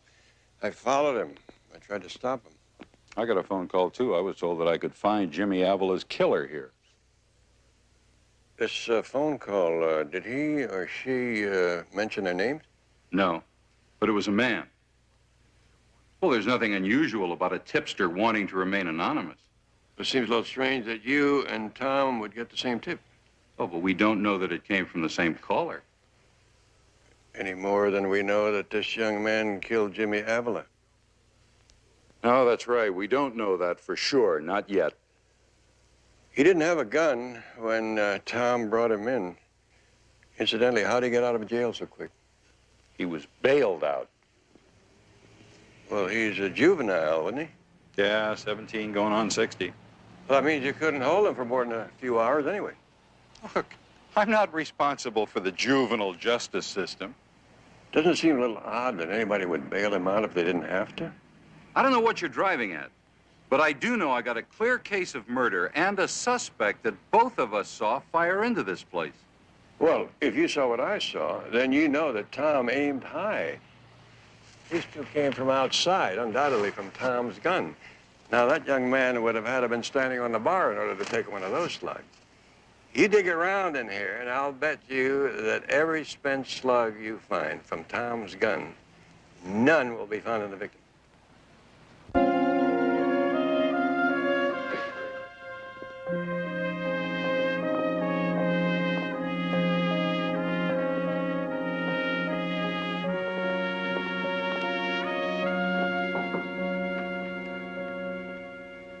Uncle Barnaby. Oh, Tina has been looking forward to that visit, Barnaby. Just as pretty as ever. Oh, I'm so glad to see you. You stay back down there. You're not supposed to move around. You, heard about Jimmy? Oh, why? Who would do such a thing? I know how it hurts, Tina. But I'm depending on you to help me to find out who did it. I told the sheriff. I understand you didn't see his face. No. He was wearing a mask. You know, one of those ski masks? Did he say anything? Yeah. He said a message for your old man. He said, tell him to lay off. What did his voice sound like? Did it sound like the voice of an older man or somebody your own age? It happened so fast. Older. Maybe. I don't know. I'm sorry. How big was he? Was he a tall man or small? He was tall, about 6 feet, I think. Heavy set. Not fat, though. Not like that. He was terrible. He was just awful. Okay. No more questions. It's just fine. Now, the next time I see you, young lady, I expect you to be up and kicking. You understand? Come back real soon. You understand? Where's Daddy? He'll be back later, darling.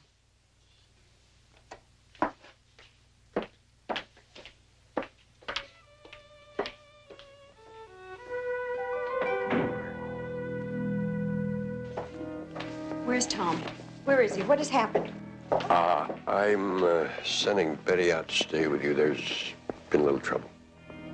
Why is Betty staying with me now? What's happened, Barnaby? Come on, I'll tell you. Look up and making movies, man. Actor. Can't think of nothing lower than making movies. Sinestra. You're late, vato.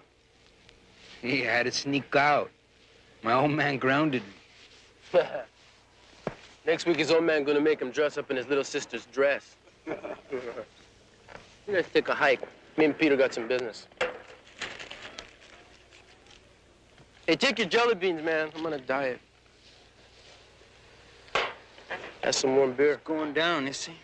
Well, man, vacation's over. Going back to work. Word is out. Avila killed Figueroa. Yeah, that's what I hear. That's good for us, you know. It gets it off our back. Maybe worrying about the heat. You know why he killed him? He's loco, man. Why else? Because he wants to find out who killed his little kid. I got a feeling he ain't gonna give up until he finds out. And gets what he wants.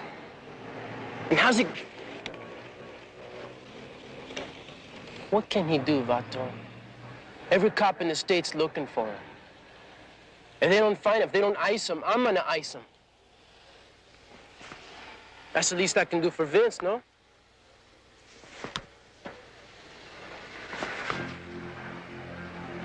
You hear what I'm saying? Yeah, I hear you, Tony. That's good. Drink up.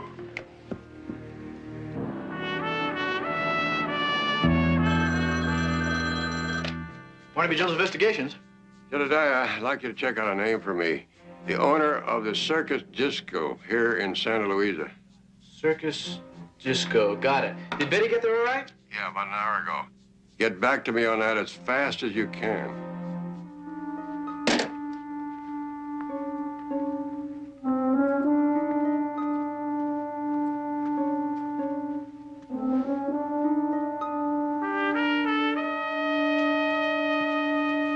How's Maria? She wants to be alone for a while. She's some woman. I'd be climbing the nearest wall. Those two men in a parked car down the street, don't worry about them. That's a police stakeout. Barnaby, do you have any idea where Tom is? No, but I have a feeling that when things start to happen, they're going to happen real sudden, like maybe too sudden if I don't get a quick handle on this. Where will you be if I need you? Sheriff's office.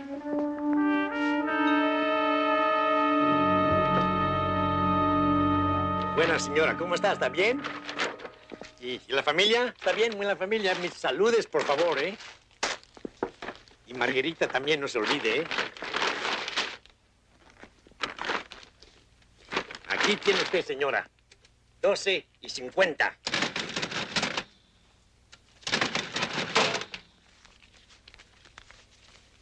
Muchas gracias, señora. Aquí un momento.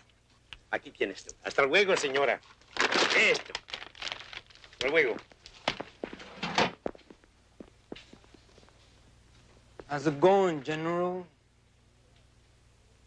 Looks good. Nice and fresh, huh?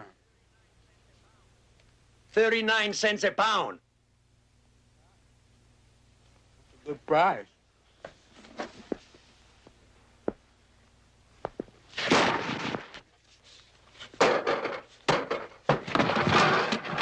Take them all.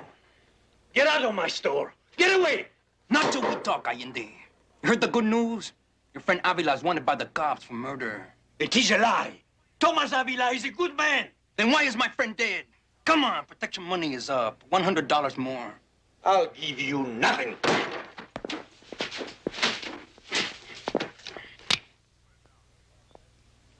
Put it down. You heard what I said? Put it down. Come on. Allende. Yes. Is that your car parked out in back? Yes. I'm gonna have to borrow it. Tomas, what will you do? I don't know. It's in the hands of God. The key. No, Tomas. Please. All right, punk. Move. Come on, move. He will kill him. Tomas, you must not do this thing. Please, Tomasio. Come here. Is this all Figueroa's stuff, except for the gun? Mm-hmm. Ballistics is holding that for test. 32, wasn't it? That's right. Trace the ownership? Can't, it's unregistered. Mind telling me what you're looking for? Key? Well, you mean to the back door of the disco?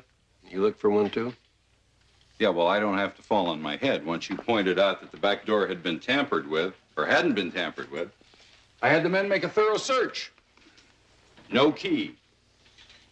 Well, if that was so, you kind of wonder whether somebody else might not have been in there with Figueroa, somebody with a key who took it with them, shot him in order to frame Tom with a murder charge. That's out of left field, Barnaby. Really. So where's the key? Well, so it's still there someplace, and we'll find it the next time. Look, you said Avila got a phone call. He grabbed his gun, and he split. Now, he's an ex-cop. His gun's a .38, isn't it? I believe so. Okay, then believe this. The preliminary on the slug that killed Figueroa makes it a .38. Well, that just means that whoever was in there with him shot him with a .38. Well, when I have Avila in custody, we're gonna test his gun. You can weigh slugs and estimate the caliber, but there's no way you can positively match them to the gun that fired them. Now you sound like a defense attorney. I'm merely suggesting that whoever it is we're dealing with might be a lot smarter than either of us is willing to admit. Smart enough to leave an untraceable .32 in there with Figueroa. Okay, Barnaby. You can speculate all you want. But the fact remains, Avila ran. Wilcox. No, he's here. It's for you. Hello? Barnaby, there's a gentleman here. It's about Tom. I think you should come over and listen to what he has to say. Thanks, Betty. I'll be right over. Thank you very much, Fred.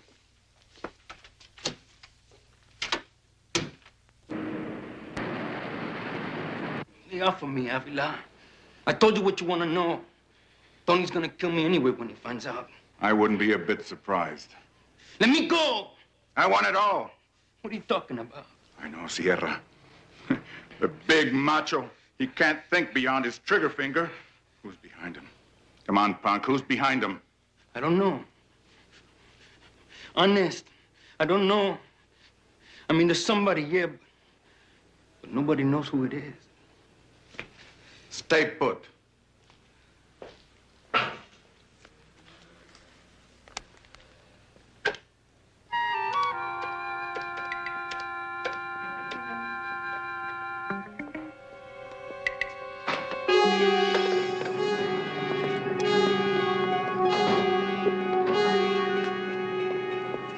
He's running down the alley toward 16th Street.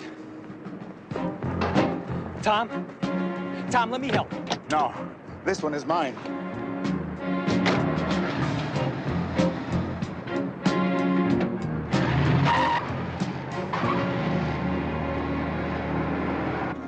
Avila told you I wasted Vince? You set him up. You believe him? I don't know what to believe. You believe what I tell you, Vato? I'll talk to you later.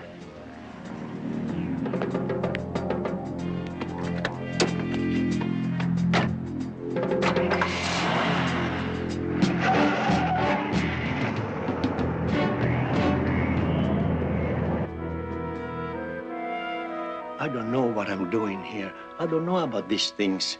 Alberto, el señor Jones es nuestro amigo. You must tell him what you know.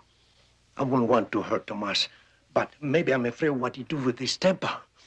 Mr. Allende, you said he was in your shop. Half hour ago, What happened?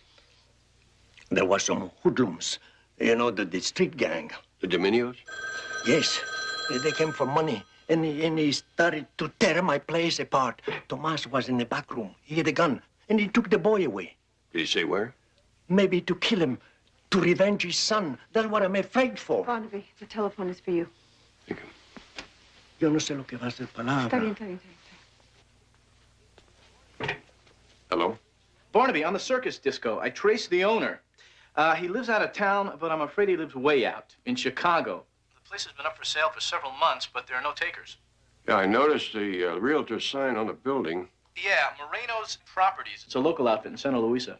Well, they should have a key. The owner's in Chicago, they might have the only key. Well, Moreno Properties' business license is held by a Charles Julio Moreno. I got Lieutenant Biddle to put his computer to work on that one.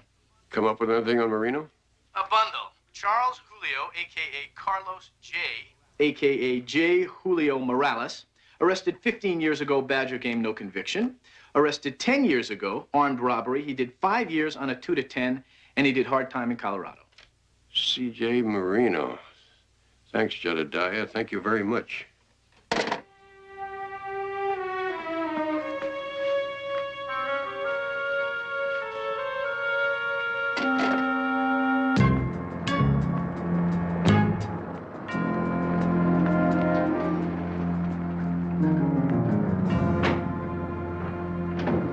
How did Avila find out? I don't know, man. All I know is he's looking for me, and I'm not about to hang around here and get caught. You give me some bucks and get me out of town. All right. Take it easy. It's a few hundred for now. Give me everything You tell me got, where you'll man. be, and I'll send you some more, okay? Put your hands flat on the desk and keep them there. Both of you. Avila, what's this? Go on. Put them on the desk. Go ahead. Reach for your gun. Make it easy for me. Avila, don't. Shut up! Spread your legs. Well, what do you want with us, man? Are you afraid for your life? What does life mean to you? You killed a boy who was decent and honest. You and this fine, upstanding businessman. I had nothing to do with the death of your son. It was an accident, man. I swear. I didn't mean for it to come down like it did, man. An accident? Oh, how convenient. Then maybe this can also be an accident. No, man, please. No, don't, please. Now, let's take it easy. Take it easy. I told you to stay out of this, Barnaby. This scum. He killed my boy. He also killed Vince Figueroa. With the help of Mr. Marino. Morales. It's ridiculous. I think that might be easy to prove. The phone company keeps records. I think you might find that you made anonymous phone calls to Sheriff Wilcox and Tom. Barnaby, get out of here. Forget you were ever here. Forget? Forget Maria? Forget Tina? Forget Jimmy, who died upholding the things his father taught him? Tom.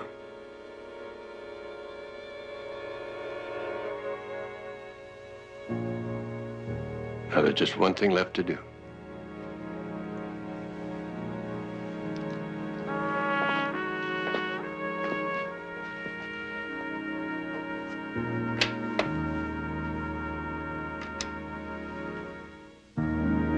Yes, would you get me the sheriff, please? Well, I'm up. I'm not quite ready for any kicking yet, though. Plenty of time for that. Bless you. Both of you. Barnaby, old amigo, what can I say? Tom, you don't have to say anything. You got it all right here, the three of you. Family. Treasure it. Well, time for us to be on our way. Bye. Bye. Bye.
Barnaby Jones, a QM production, starring Buddy Ebsen, also starring Lee Merriweather, Mark Sheriff, with guest stars Claudette Nevins,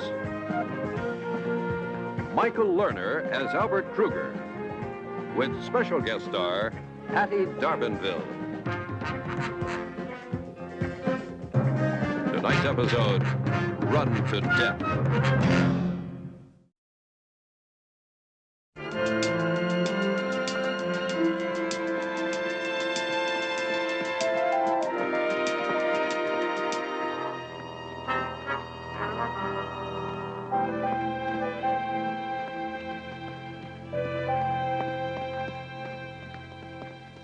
Good morning, Larry.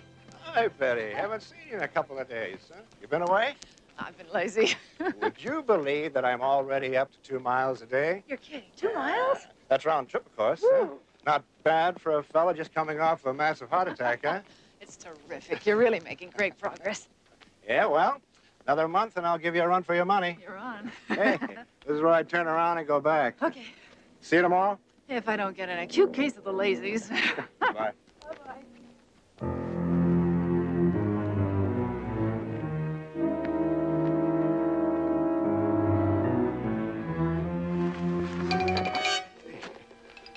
What do you want?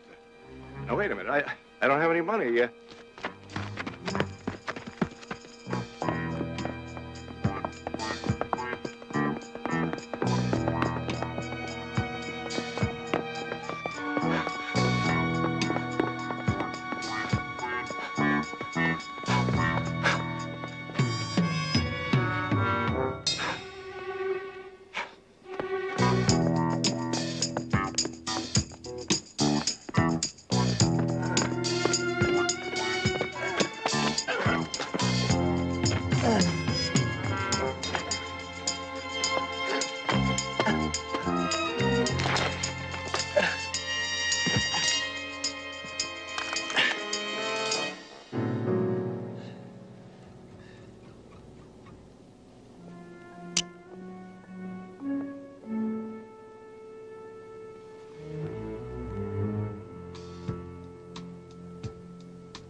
Go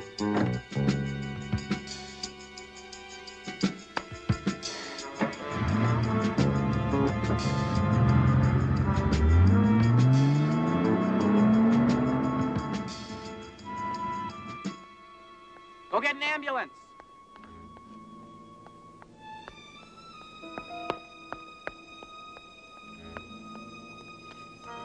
Oh, good Lord. I said go get an ambulance. That's Larry Collins. I think he's dead. Oh, no.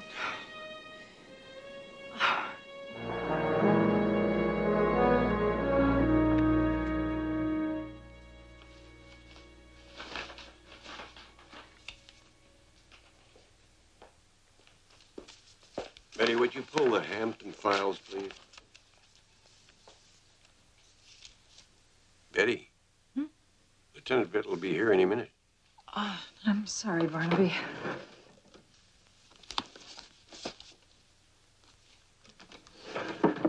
Are you still fretting over the death of that theatrical agent friend of yours? Yes, I guess I am. I don't know, Barnaby. It just doesn't add up, in spite of what the police say. In spite of what the police say about what? Hello, John. Hi, Lieutenant. Hello, Lieutenant Biddle. We were just talking about Larry Collins. Oh, the fellow that went off the hill onto the rocks. Betty doesn't think he should have been on that hill in the first place.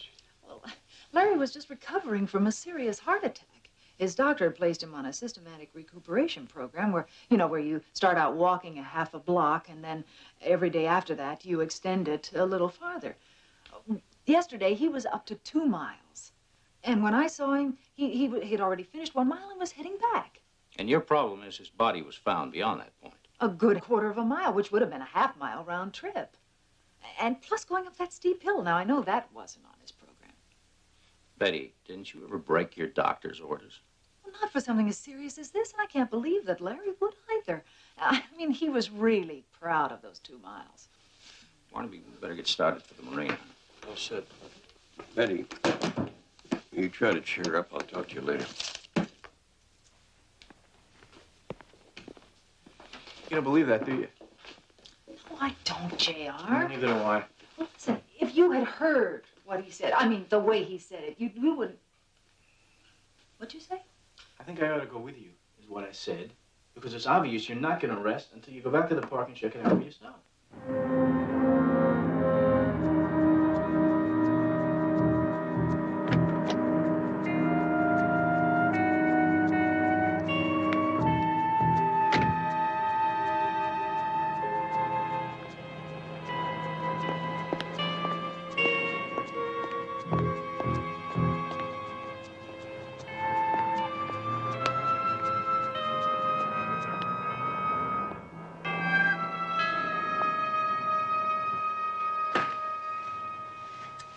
It's Miss Parks.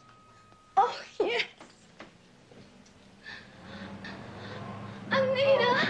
Jessica, I'm so sorry. I came as soon as I heard. Oh, what am I gonna do? Why did he have to do all that walking? Why didn't he just take massages? It was such a shock. But even though we all knew about his condition, that it could happen again, it's still so hard to believe. I loved him so much. I know. I really did, I you know? know. Look at me, I'm shaking like a leaf. All right, now listen. The first thing we have to do is get you a doctor who can give you some... No, wait a minute. Wait, I have just the thing. Remember when Larry first got sick and the whole burden of the agency fell on me? I thought I was just going to come apart at the seams. Well, these little guys saw me through, and they're going to do the same thing for you. Anita, you're such a good friend. And I can't tell you how glad I am that you're there to take care of the business. Then you want me to stay on? Want you? You have to stay. Well, after all, being a bit actress for 10 minutes before I married Larry hardly qualifies me to run a talent agency, does it? But it is your agency now, Jessica. And I just wanted to be sure I have the authority. Officially. You have anything you want. After all those years as Larry's right hand, who knows how to run things better than you? I am really being thoughtless, talking about business at a time like this. All right, now we're going to get one of these inside you. Just one, and then you're going to get into bed and get some rest. Right. Oh, thank you. Just the thought of being able to bomb out and not have to worry about the agency or anything is heaven. Come on. That's what friends are for.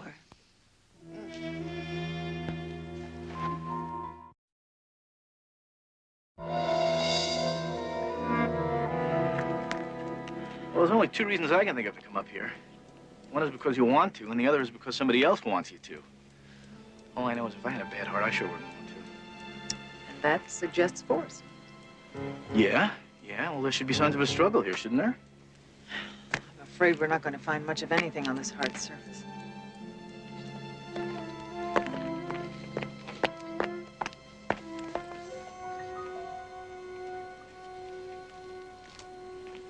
What is it? Sliver of glass. Was Collins wearing glasses? No, but it could be his watch crystal. The police report said his watch was broken. Here's another piece. Oh, JR. Oh, if these pieces match Larry's watch, then we could be talking about murder, couldn't we? Suspect? Me? You think that I... Well, you want to know what I think, Lieutenant Biddle? I think you're making this up. I mean, my husband was a very sick man whose heart went kerblooey. It's obvious. Yes, ma'am. It's so obvious that we might have overlooked evidence to the contrary if it hadn't been for a friend of your husband's who was in the park at the time. What friend? Barnaby, when they matched the sliver of glass to the crystal in Larry's watch, well, Lieutenant Biddle got right on it, and he found that the backs of Larry's jogging shoes were scuffed as though he'd been dragged to the edge of the precipice. I better watch myself. When I get back, you may be sitting at my desk. Well, JR helped a lot. I mean, a little, you know. Listen, he's gone for the evening. Do you want me to stick around till you get back? No, close up the office. I'll see you in the morning. All right. Bye-bye.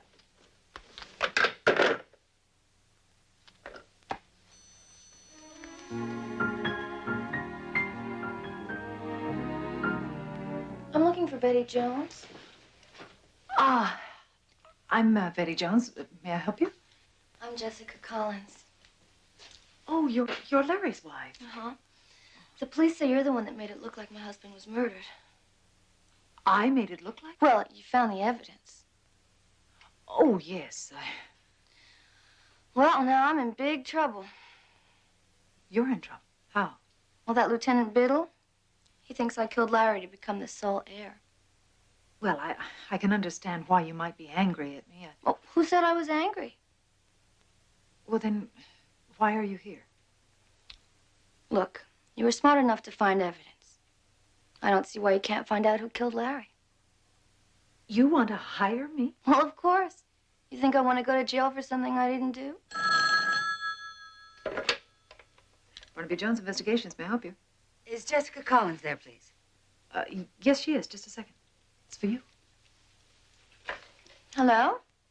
Jessica, I just talked to Louisa. She told me you'd gone to see a private investigator. Whatever for? Oh, Anita, it was terrible. The police think Larry was murdered. Murdered? Yes, and they suspect me. Well, I'm just here. I hired Betty Jones to find out who really did it. What makes them think he was murdered? Look, Anita, can I call you back a little later? I'll fill you in, okay? Yes, sure. Why don't you call me at home a little later? Bye-bye.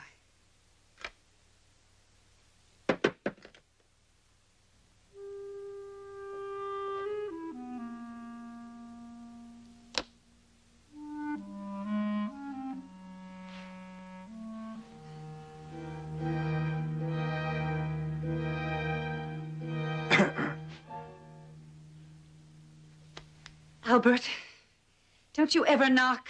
Oh, sorry, Anita. I just finished the quarterly tax returns. I wanted to bring them over personally. Next time, send a messenger. Or better still, make an appointment. I couldn't wait. I wanted to congratulate you. You did quite a job while Larry was out sick. Highest quarterly earnings in the 3 years I handled the agency's books. Thank you. Just leave them on my desk. I'll look at them tomorrow. I was just getting ready to leave. You look tired, Anita. How about letting me buy you a drink, huh? Albert, we're not going to go through that again, are we? I'm not your type, remember? Bet if I were a big-time movie producer, you'd be my type. Right? Wrong. Business is what you and I do, Albert. That's all. Just business. You do business with producers. They hire your clients, like that new actor, Troy Michaels. They hire him a lot. That's because I'm such a good agent. Good? No, you're better than that. I mean, to get so much work for Troy Michaels, you know, when there isn't any such person.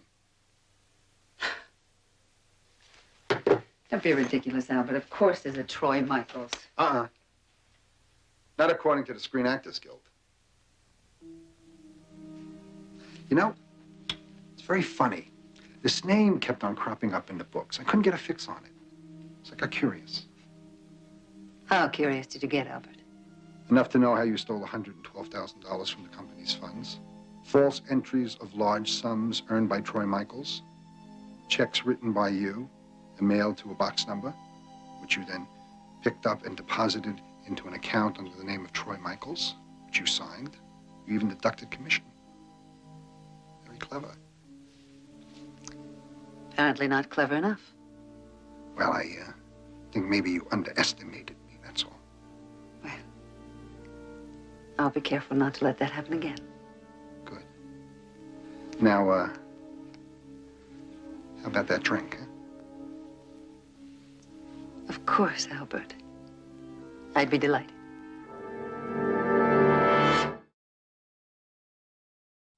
Betty Jones is here. Yes. Just go right in. Thank you. Hello, Betty. I'm Anita Parks. Would you like to sit down? Thank you. Thank you. I'm sorry. I'm afraid I'm not really myself today.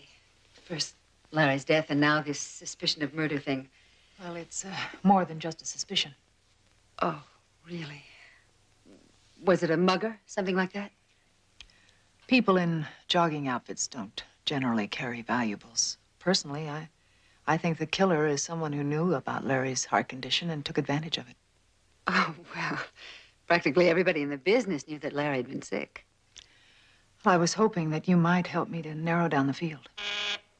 Excuse me.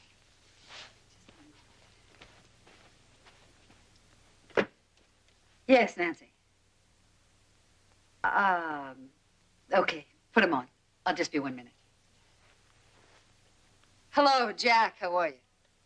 Yeah, listen. Carl read the script, he loves it. 500,000, come on, you know he gets $750 a picture. Okay. I tell you what, I'll make you a deal. You buy Jerry Wilson for the part of Tony, you can have Carl for $650. How's that? All right. You think about it. Give my love to Barbara. Right, ciao. I'm sorry. Life goes on. Where were we? We were looking for someone who wanted Larry Collins dead. I'm sorry, Betty. I wish I could help you. Anita, I realize your business is tough and competitive, and it's filled with large amounts of money and temperament and, I suppose, greed. Mm-hmm. But in my business, those can all be motives for murder. Oh, Betty, in mine, they're just the tools of the trade. We don't hold grudges. Tomorrow, the same people are making different deals. It all changes from one day to the next. But I realize the position you're in. After all, it was Jessica who hired you, so you really have to look elsewhere for your suspect. Elsewhere? I see, and you don't think I should? I'm sorry. I didn't mean that the way it sounded. Jessica and I are very, very close. I wouldn't want to do anything to hurt her.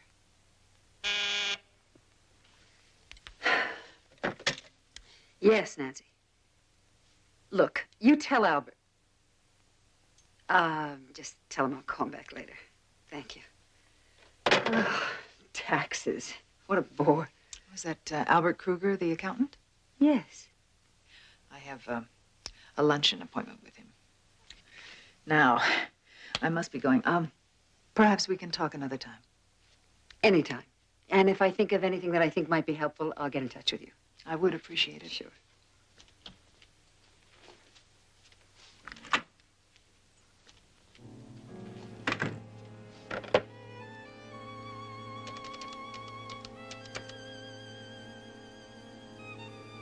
Anita Parks for Albert Kruger. What do you mean he's not in? He just called me. What restaurant? Yes, I know where it is. Thank you. I must say, I'm curious, Mrs. Jones. When Jessica called, she didn't say why you wanted Larry's expense account records.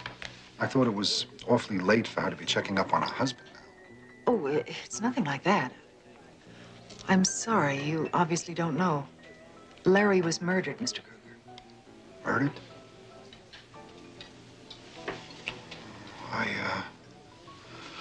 I was told it was his heart.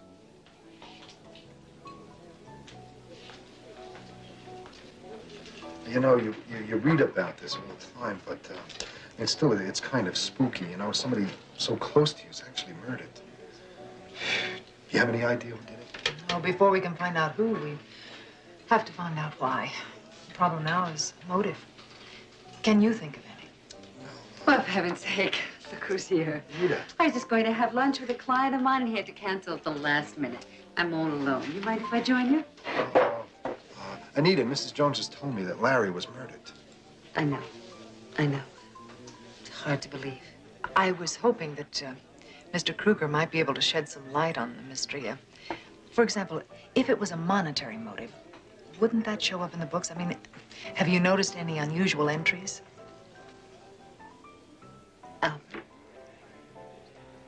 You just finished doing the tax returns. If there was something unusual, you'd remember. Yeah, sure. Oh, no, nothing.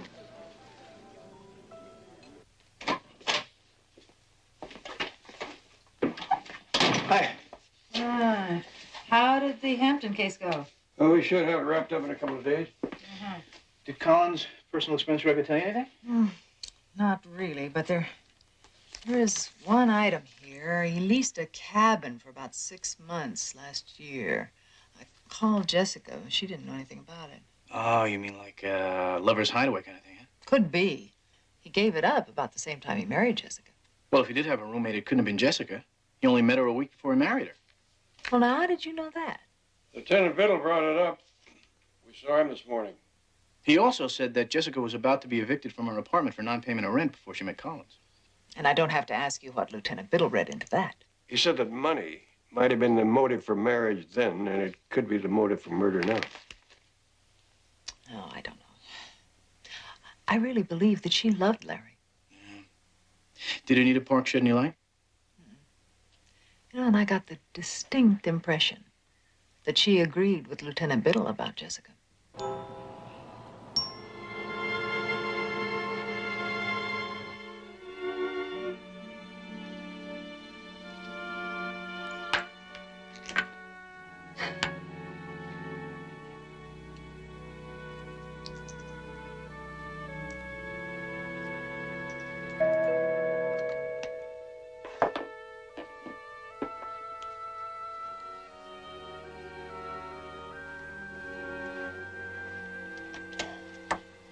Albert, come on in. Oh, you look terrific, Anita. Thank you. Oh, how sweet. We'll have time for just one drink before dinner. Why don't you make yourself comfortable? I like the place. Lots of class.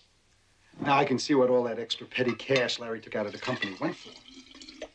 Larry never spent a penny on this place. As a matter of fact, he never even saw it. Oh, yeah.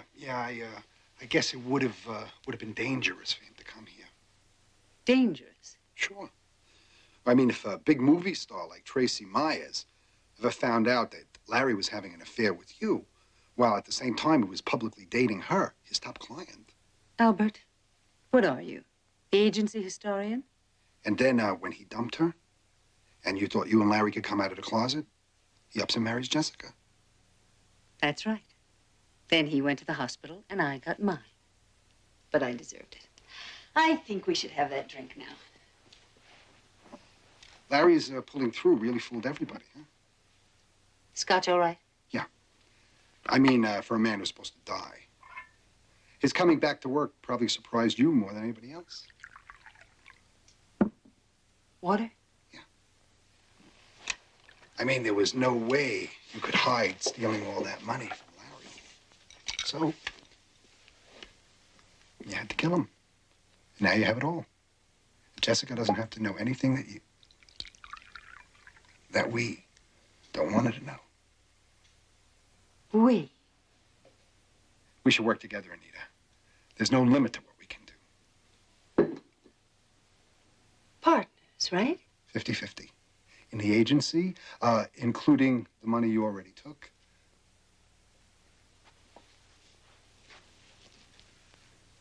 Everything. You know what? I think we should drink to that partnership. Oh, you know, I should tell you, I have copies of your false entries and also a letter detailing the whole story in my safety deposit box. In case my death should be untimely. Cheers. Albert.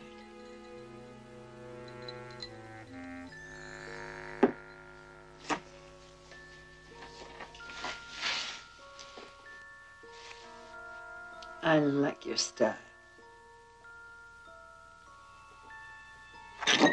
Oh, how clumsy.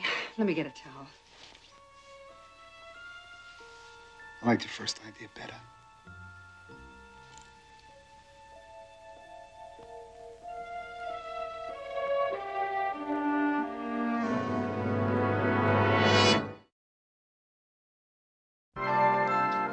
As you see, it's very quiet here, Mrs. Jones. A perfect place for a rider. Well, it's certainly very attractive. Tell me, is cabin number 5, is that available? Oh, I just rented cabin number 5 yesterday. I'm sorry. I am too. Your place was recommended to me by a friend who said that that was the nicest cabin. It had the best view and everything. Oh. Well, we have other cabins just as nice. Perhaps you remember him, Larry Collins? Mr. Collins, of course, the Hollywood agent. Yes, yes. He said that this was quite a nice little hideaway. He used to come here all the time with, oh, dear, isn't that something? I can't remember her name. Oh, dear, it's right on the tip of my...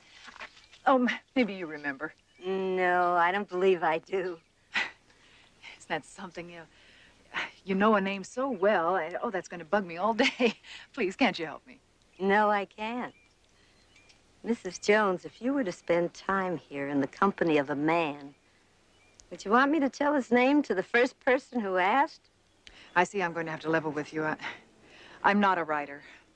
I work for Barnaby Jones Investigations. We're looking into the murder of Larry Collins. Murder? Mr. Collins? Yes. And it's very important that we learn the name of the woman who spent time with him here. Well, that's a terrible thing. But it's still against our policy. Well, that's a pity. I was hoping to save you all the embarrassment of having the police here. Police? Well, yes, it is a murder investigation. Unless I can resolve the matter here and now, well, the police will come up here, seal up cabin number 5, ask you all sorts of embarrassing questions. Anita. Her name was Anita. Anita Parks? I never knew her last name, but she was the only one he ever brought. A tall woman, attractive, brown hair? Yes, but she was a redhead. A redhead? You sure? I'm positive. All right, thank you very much. You're welcome, I'm sure, Mrs. Jones.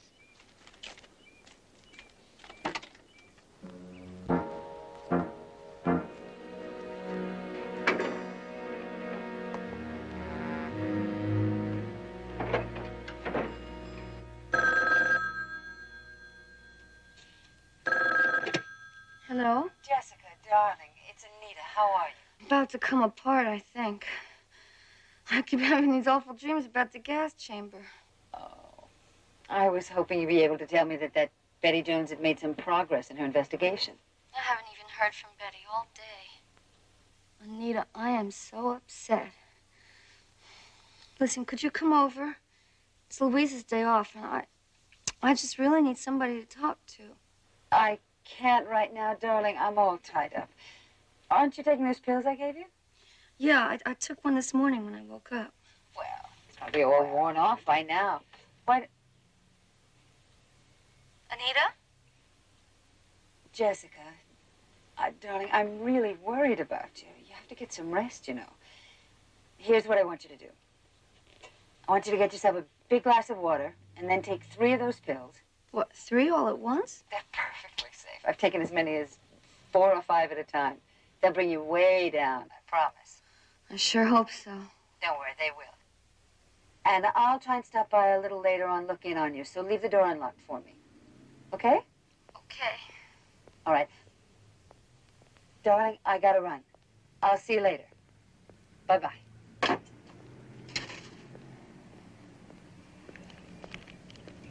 Albert!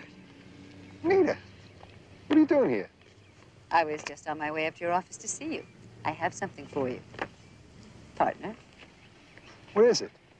open it up.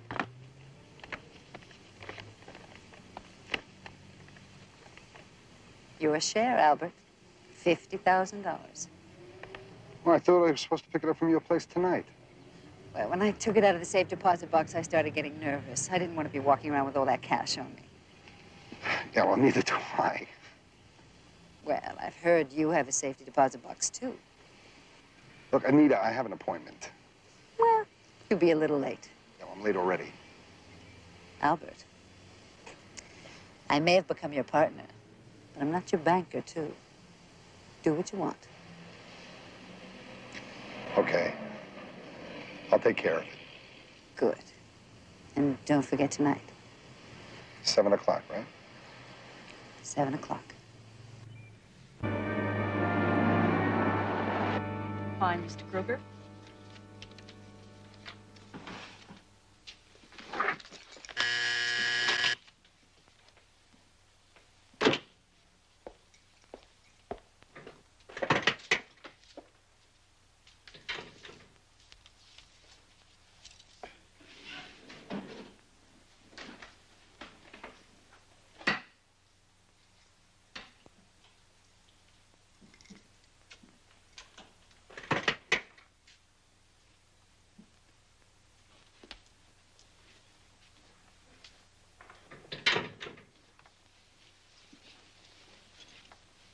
Oh, thank you. Oh, back so soon.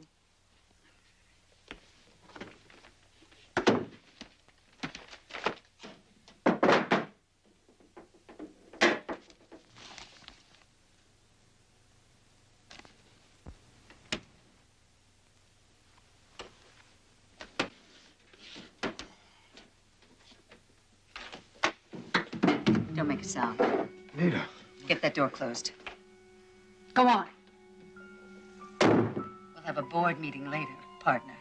Right now, I want you to take everything out of that box and put it in here.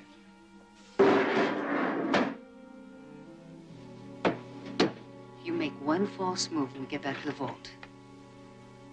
I'll kill you.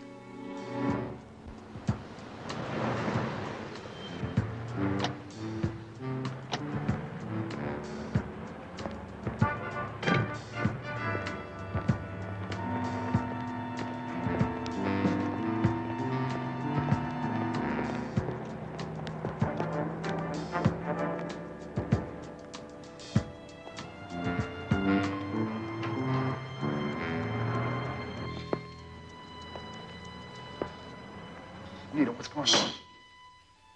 Jessica? Jessica? What are we doing here? Don't you ever listen, Albert? I told you. We're going to dissolve our little partnership. Okay, anything you want. Well, what does coming here have to do with anything? Move it. Get in there. Go on. That's good. Keep going. Over there. Jessica? Jessica? She dead? Take your shoes off, Albert. My shoes? Come on. You're always so anxious to get your shoes under a pretty girl's bed. Now's your chance. Do it. A little faster. Anita, for God's sake. Get him under the bench. Good. Okay. Now, in there. Come on. Inside.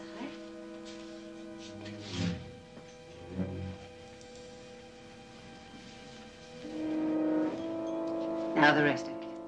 Coat, shirt, pants, everything. Anita, look, I won't bother you anymore. I'll go away, all right? You'll never see me again. I promise. I do. Come on, come on, come on. I promise. All right?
Jessica? Jessica? Jessica, are you here? I'm in here. Is that you, Anita? Oh, hi. Jessica, are you all right? I've been calling all afternoon. I took some pills. Boy, it really bummed me out that time. I let the phone ring off the walls. That must have been some sleeping pill. 3. 3? Did your doctor say that's all right? No, Anita gave them to me. She told me she's taking 4 or 5 of them at a time. Anita. Jessica, was Anita ever a redhead? Yeah. She went brown about 6 months ago, I think. He asked me if she was cute or red. You may not want to hear this, but I have to ask the question. Did you know that Larry dated Anita before he married you? Oh, wait a minute. Are you trying to tell me that Anita had something to do with Larry's death? No, I'm not saying that. I just have to follow every lead that I get. Well, she might have gone with Larry. But Anita is still a very dear friend of mine. I don't want to hear any more gossip about her. Excuse me, I need an aspirin.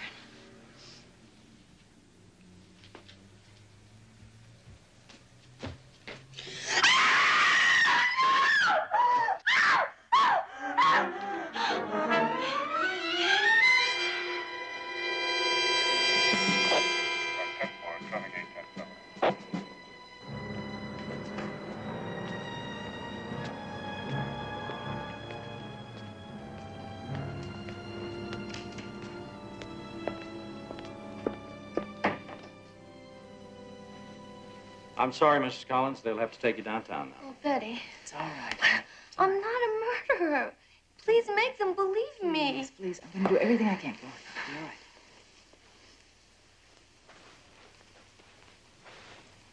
Did you find out anything I ought to know? Nothing that will help you convict her. Well, I've got all the evidence I need right here, I think. I'll call you when I get the lab report.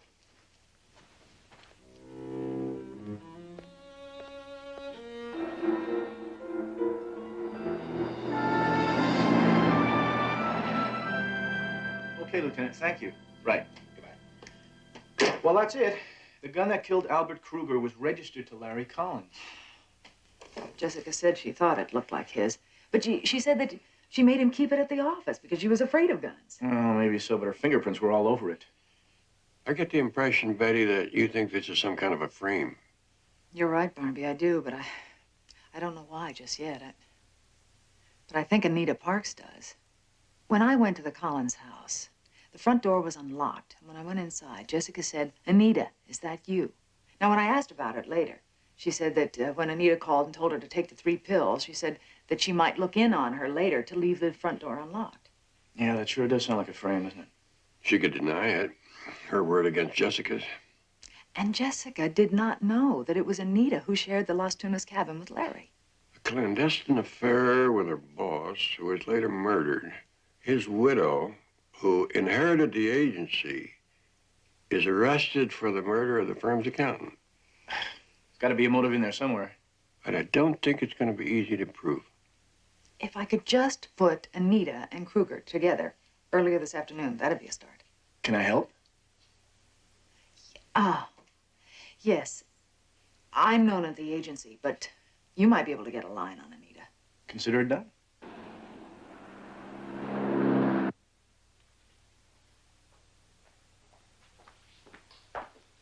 Betty, hi. I got here as soon as I could. What's up? Oh, hi, JR. I'm renting a safe deposit box.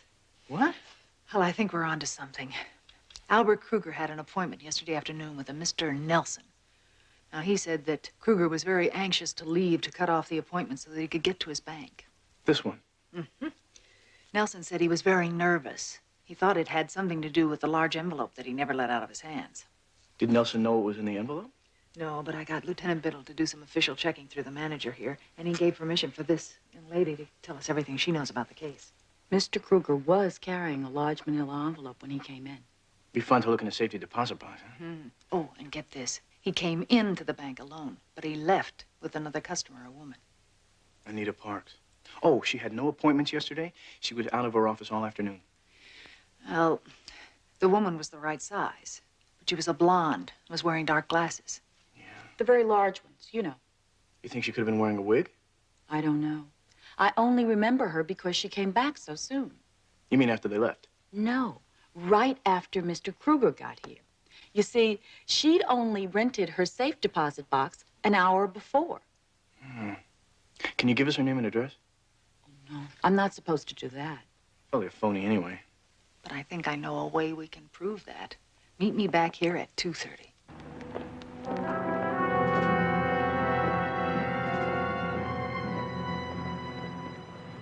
And I've got you the very best defense attorney in the state. Oh, Anita, what would I do without you? Oh, come on, just try not to worry, okay? Oh, listen, would you have the lawyer talk to Betty Jones? Sure, but why? Well, I'm not sure. It's something about Albert and some woman at a bank. Right now, Betty's trying to get a court order to open both of their safe deposit boxes. Oh, sounds very mysterious. Listen, darling, I really have to run. I'll be in touch with you just as soon as I can. Thank you, Anita.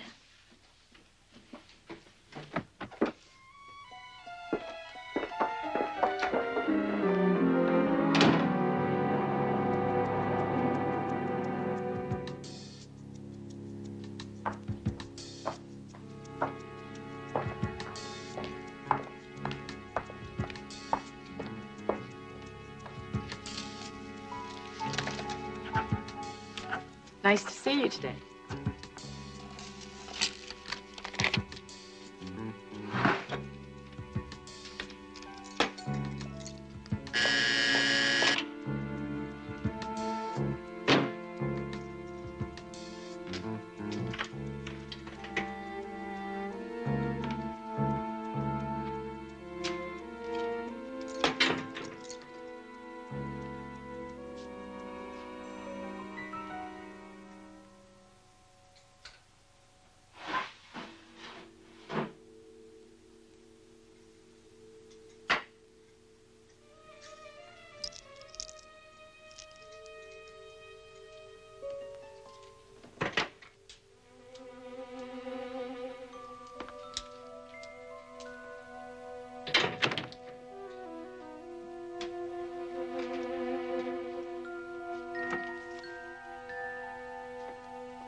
I'm sure the police would like to see what's in your bag. Get out of my way.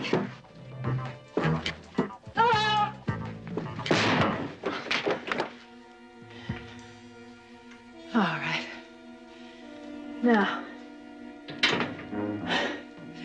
we'll just have a nice, quiet little chat until the police get here.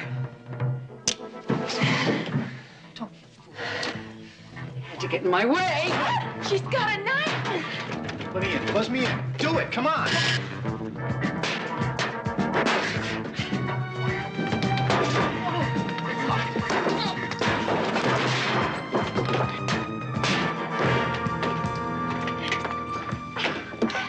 Okay. Are you all right?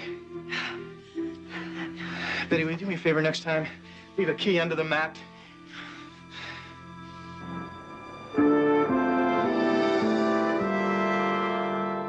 So, after they found the powder-burned towel in Anita's car, there was nothing left for her to do but confess.